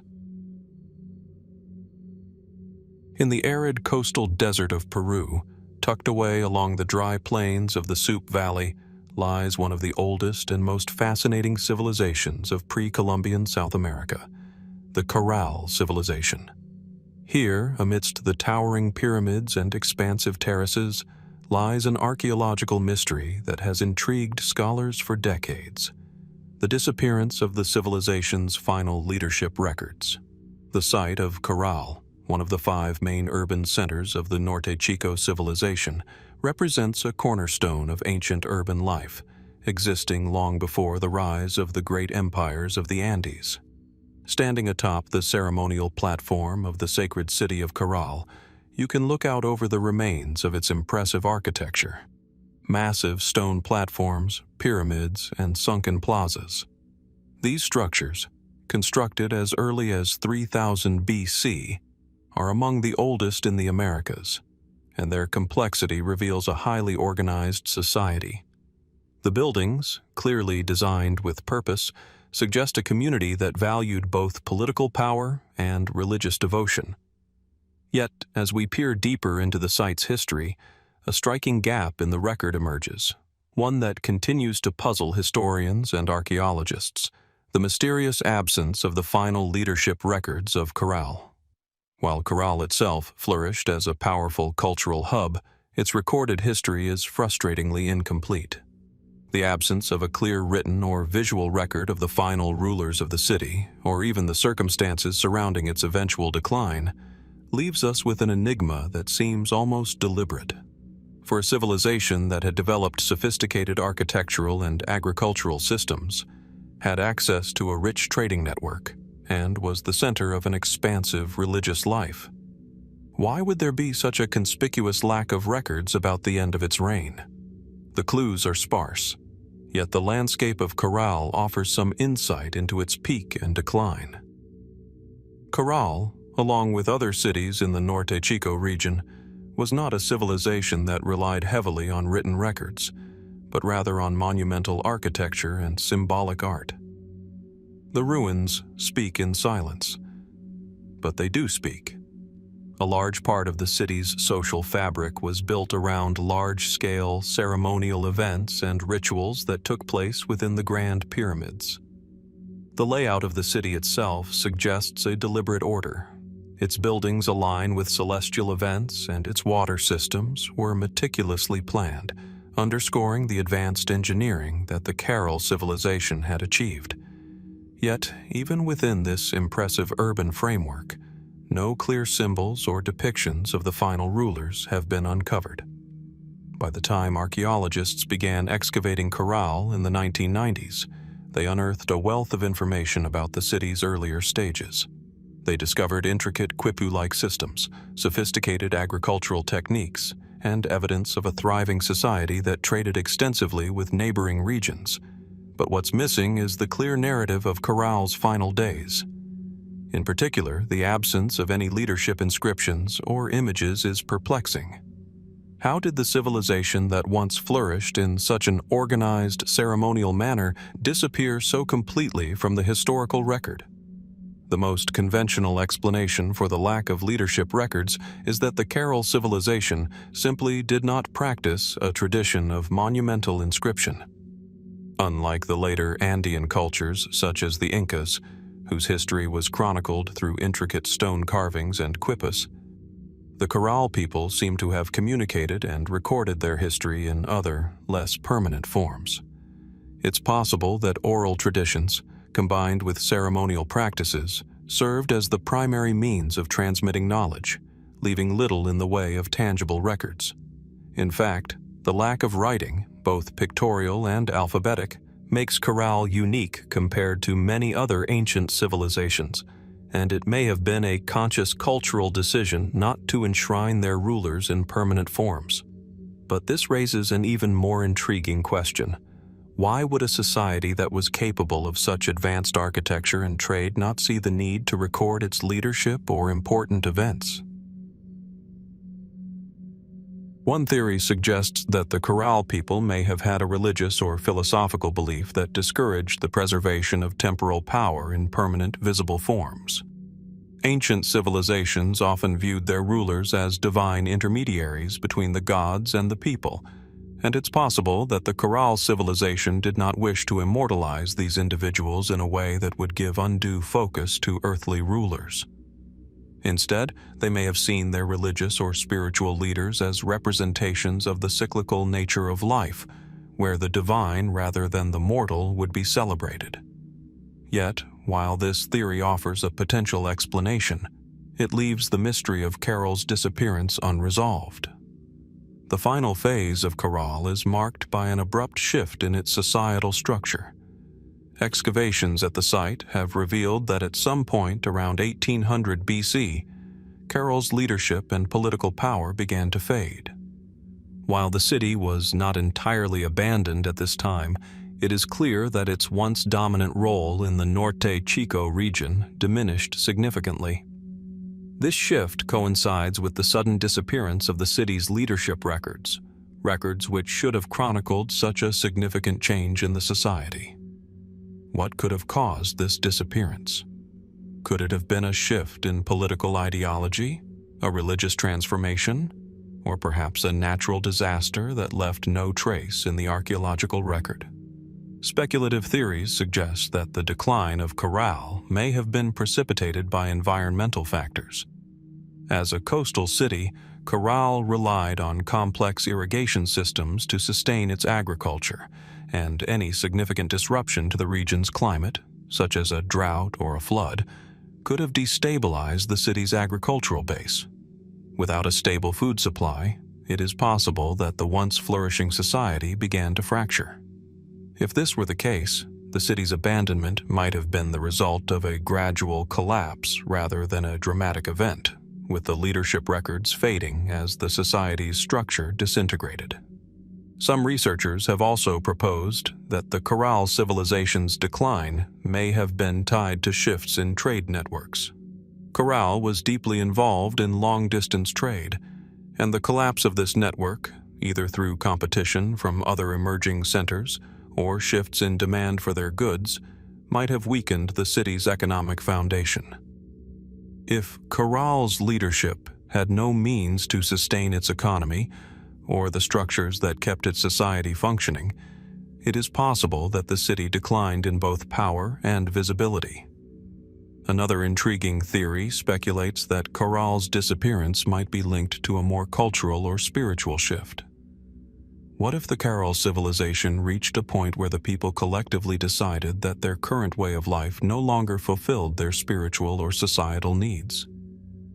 Perhaps they abandoned their city in search of something new, a new religious path, a new mode of governance, or a different relationship with the environment. This theory aligns with the notion that the Corral civilization was not just advanced in agriculture and trade, but also deeply tied to ceremonial and religious practices, where the cyclical nature of life and death was paramount. Perhaps, when the city's leaders no longer embodied the ideals of this spiritual journey, the people chose to leave without leaving a trace, either as an act of cultural renewal or spiritual closure. Despite these theories, the disappearance of Carol's leadership records remains one of the most unresolved mysteries of the ancient world. The absence of such records forces us to confront the limitations of our understanding of this civilization. Did the Carol people simply lack the desire to record their rulers? Or did a profound cultural or environmental shift lead to the complete disappearance of their political structures and their written history? And if the latter, what drove them to abandon their once thriving city, and why did they leave no evidence behind of such a dramatic change? As we stand in the shadow of Corral's Great Pyramids, we are left with more questions than answers. The structures around us may still tell their stories, but the identities of those who once ruled here remain lost to time. The missing leadership records leave behind an eerie silence, inviting us to wonder about the events that led to the city's sudden decline and the fate of the people who built it. What secrets lie buried in the sands of the Supi Valley, waiting to be uncovered? Perhaps one day, as we continue to dig deeper into the history of Corral, we may finally uncover the answers to these questions and to the mystery of its final days. As the sun begins to set over the rugged, arid landscape of North Africa, casting a fiery glow across the jagged peaks of the Atlas Mountains, the distant hum of the wind stirs the dust in the air. From this vantage point, it is easy to imagine the ancient Carthaginian soldiers and explorers who, more than 2,000 years ago, ventured into this unforgiving terrain in search of new horizons and untold riches. Today, the only trace of their expedition is the silence of the mountains and the mystery that surrounds their journey, an enigma that continues to puzzle historians, archaeologists, and adventurers alike. The lost Carthaginian inland expedition beyond the Atlas Mountains. This journey, undertaken during the height of Carthaginian power, is barely mentioned in surviving records. Yet it stands as one of the most intriguing and mysterious chapters of the ancient world. Carthage, a wealthy Phoenician city-state situated in modern-day Tunisia, was one of the most advanced and powerful civilizations of the ancient Mediterranean. Its strategic location along the North African coast allowed Carthage to dominate trade routes, accumulate immense wealth, and develop a formidable naval fleet. However, it was not only the sea that interested the Carthaginians. Their ambitious spirit led them to explore vast regions beyond the familiar, into the heart of the continent itself. The expedition beyond the Atlas Mountains remains shadowed in mystery, with only fragments of historical accounts and uncertain archaeological evidence to guide us. What led the Carthaginians to venture into the unknown, and what happened to the men and women who embarked on this ambitious journey? Some suggest that the Carthaginian leaders were driven by the desire to extend their empire's reach, perhaps seeking new resources, fertile land, or even trade opportunities in sub-Saharan Africa. Others believe it was the spirit of adventure and discovery that pushed them beyond the mountains, as Carthage sought to expand its knowledge of the world and perhaps establish new colonies or trading outposts. What we know comes primarily from ancient texts, some of which were written by Greek and Roman historians centuries after the events took place. These accounts are fragmentary and often filled with speculation, as they come from cultures that were in direct competition with Carthage. However, one name stands out in these sparse records: Hanno the Navigator, a Carthaginian explorer who reportedly embarked on a sea voyage down the western coast of Africa, beyond the Atlas Mountains. His accounts, preserved in a much later manuscript, describe his explorations in detail, including encounters with strange and unexplored lands. Though Hanno's journey was primarily coastal, it provides a hint of the Carthaginian willingness to venture into unknown territory. But what of the inland expedition that some scholars believe took place in parallel or even after Hanno's sea voyages? According to some records, there were whispers of Carthaginian expeditions heading directly into the African interior, pushing past the Atlas Range into the desert plains and beyond. Unfortunately, no known records explicitly detail these expeditions, leaving us to rely on indirect evidence, such as archaeological findings and the occasional mention in ancient literature. The lack of concrete evidence, no written records, no clear historical markers, and no definitive discoveries, has left this Carthaginian inland expedition in a strange state of limbo. Despite the wealth of material from the Carthaginian Empire, including inscriptions, coins, and monumental structures that testify to their naval and mercantile prowess, there is little trace of their inland expeditions. Could it be that these expeditions, if they ever happened, were so carefully concealed that no evidence of them remains to this day? Or is it possible that the Carthaginians ventured too far into the interior, beyond the reach of their empire's control, and simply vanished into the desert?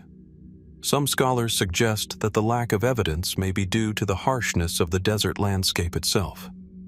The Atlas Mountains form a formidable barrier between the fertile Mediterranean coast and the vast, inhospitable Sahara.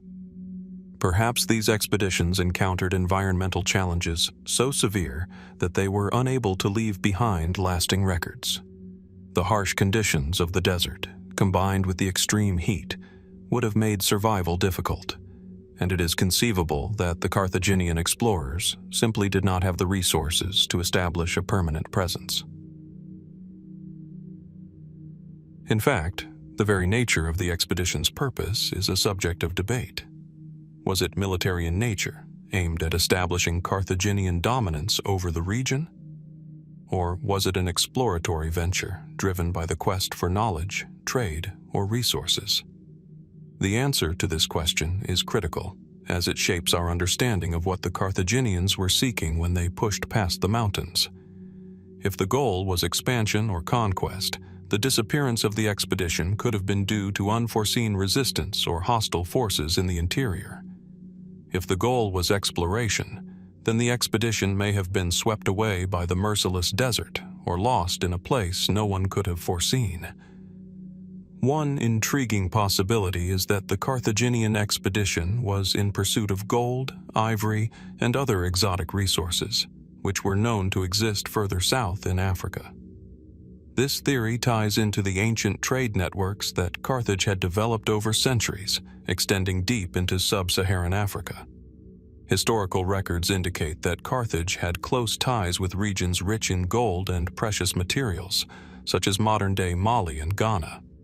The expedition could have been motivated by a desire to tap into these lucrative resources. However, it's equally possible that the expedition encountered hostile tribes or competing civilizations, leading to their swift and sudden disappearance. A fringe theory proposes that the Carthaginians were searching for a mythical city, a lost civilization buried deep within the African interior. Ancient accounts from various cultures often speak of such cities, filled with treasure, knowledge, and grandeur beyond measure. These stories, though often steeped in legend, may have inspired the Carthaginian explorers to venture into the heart of Africa in search of something greater. If this were the case, it's possible that the expedition was never intended to return, driven instead by the allure of discovery or the promise of unimaginable wealth and knowledge. Despite the theories, there is no solid archaeological evidence to confirm any of these ideas.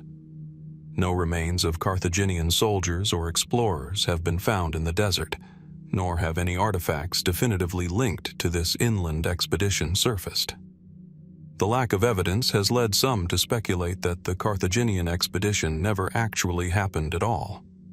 Perhaps the whole venture was simply a tale woven into the myths and legends of Carthage, a story invented by the city's later historians to embellish the legacy of its explorers.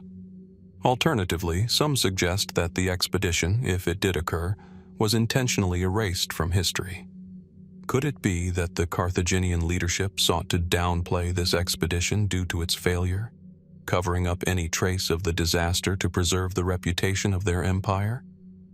The disappearance of records, combined with the mystery of what happened to the explorers, suggests that there may be a deliberate effort to hide the expedition's fate. For now, the truth remains elusive. The fate of the Carthaginian inland expedition beyond the Atlas Mountains continues to captivate the imagination of historians and explorers alike. Did they succeed in their quest for riches and glory, or did they meet an untimely and violent end in the harsh desert wilderness? The silence of the Atlas Mountains, with their vast untrodden expanses, only deepens the mystery. The question remains: what happened to the lost Carthaginian expedition?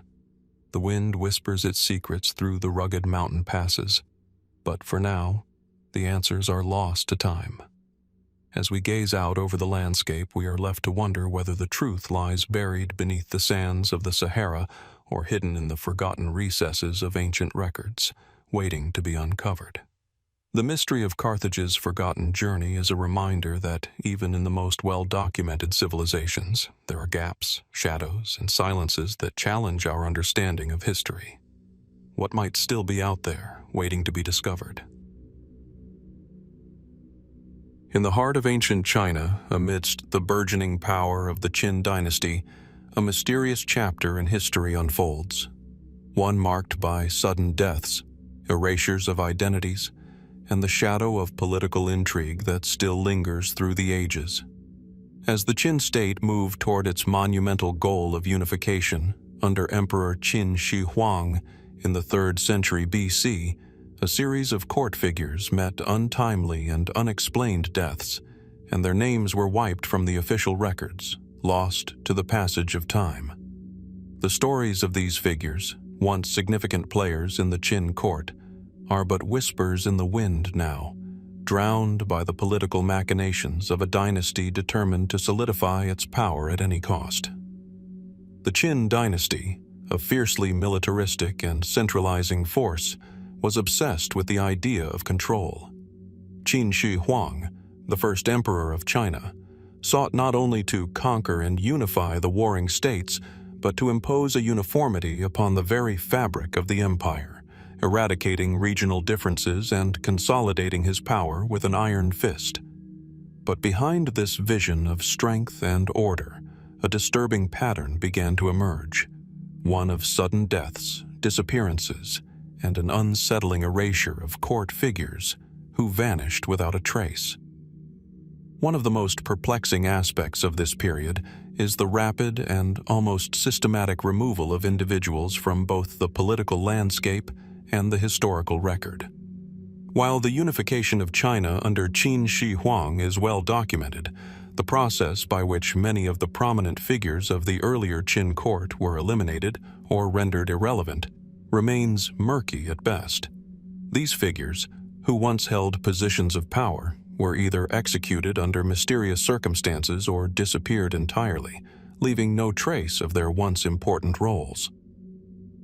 One notable case is that of Li Si, a prominent statesman and legalist philosopher who served as the chancellor of the Qin state.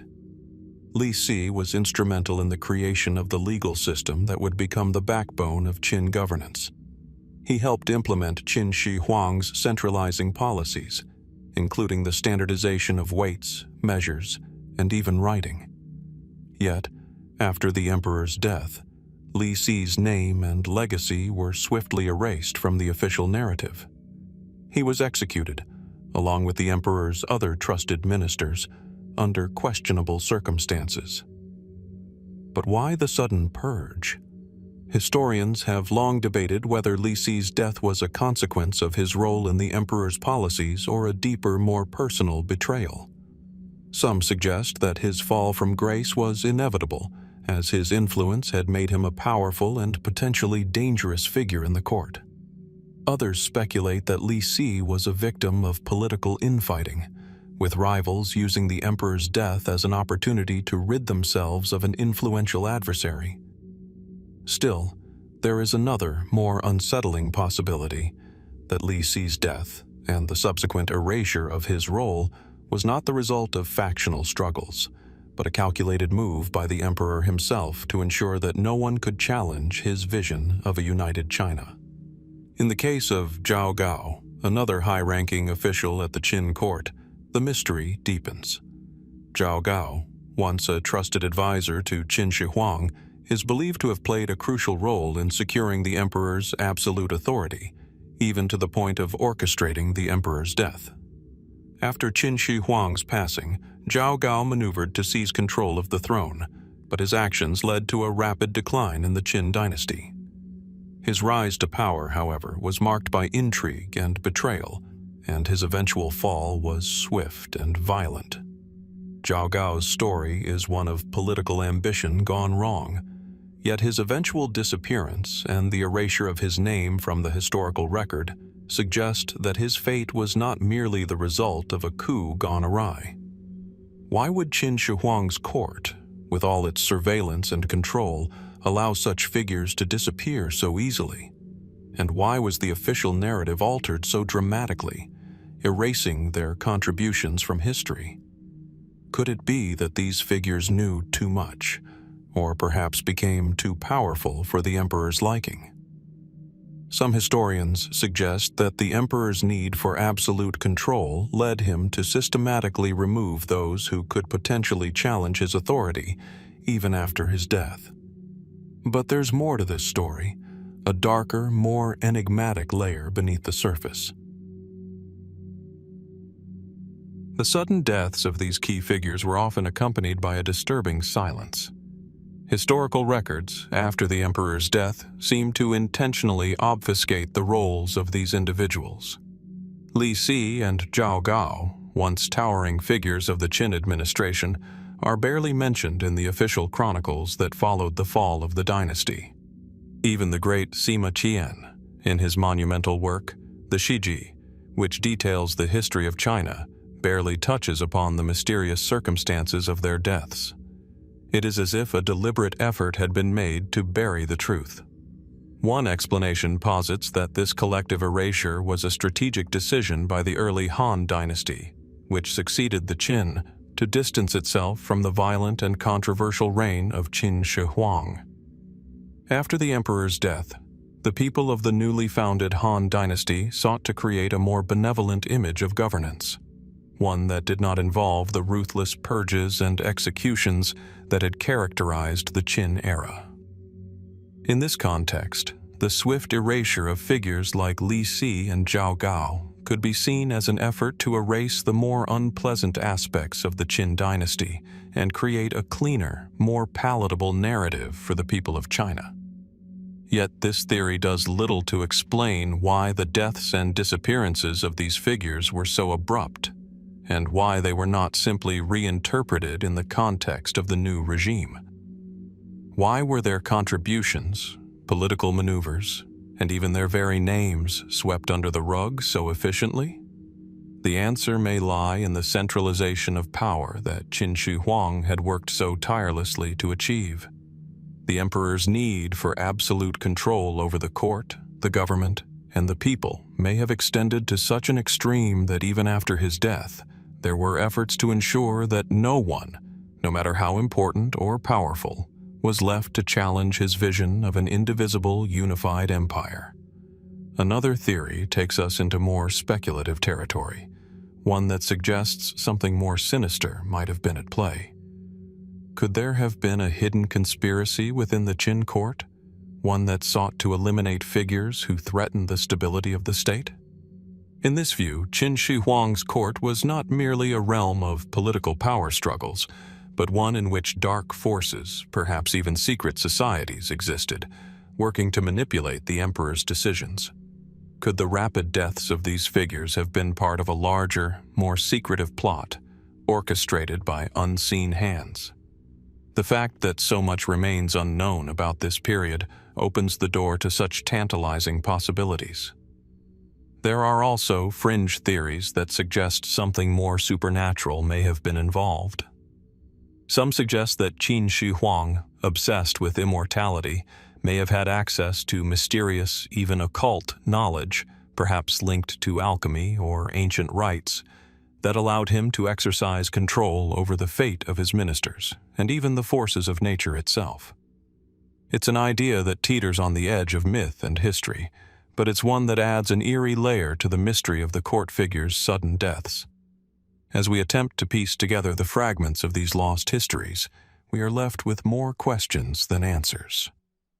The Qin dynasty was a period of remarkable achievement, laying the foundation for much of what would become Chinese civilization. But it was also a time of cruelty, secrecy, and power struggles. The deaths and erasures of key figures from Qin Shi Huang's court are but a reflection of the ruthless desire for control that permeated every corner of the dynasty.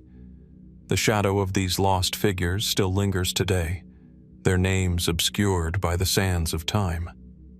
What drove the erasure of their records? What secrets did they hold, and why were their deaths so carefully concealed? The truth remains just out of reach, buried deep in the ancient courtrooms and darkened chambers of the Qin Palace. We are left to wonder, is the story of their disappearance lost forever? Or will future discoveries offer a glimpse into the hidden world of Qin-era intrigue and the ultimate fate of those who once stood in the emperor's shadow? The mystery endures, waiting to be unraveled.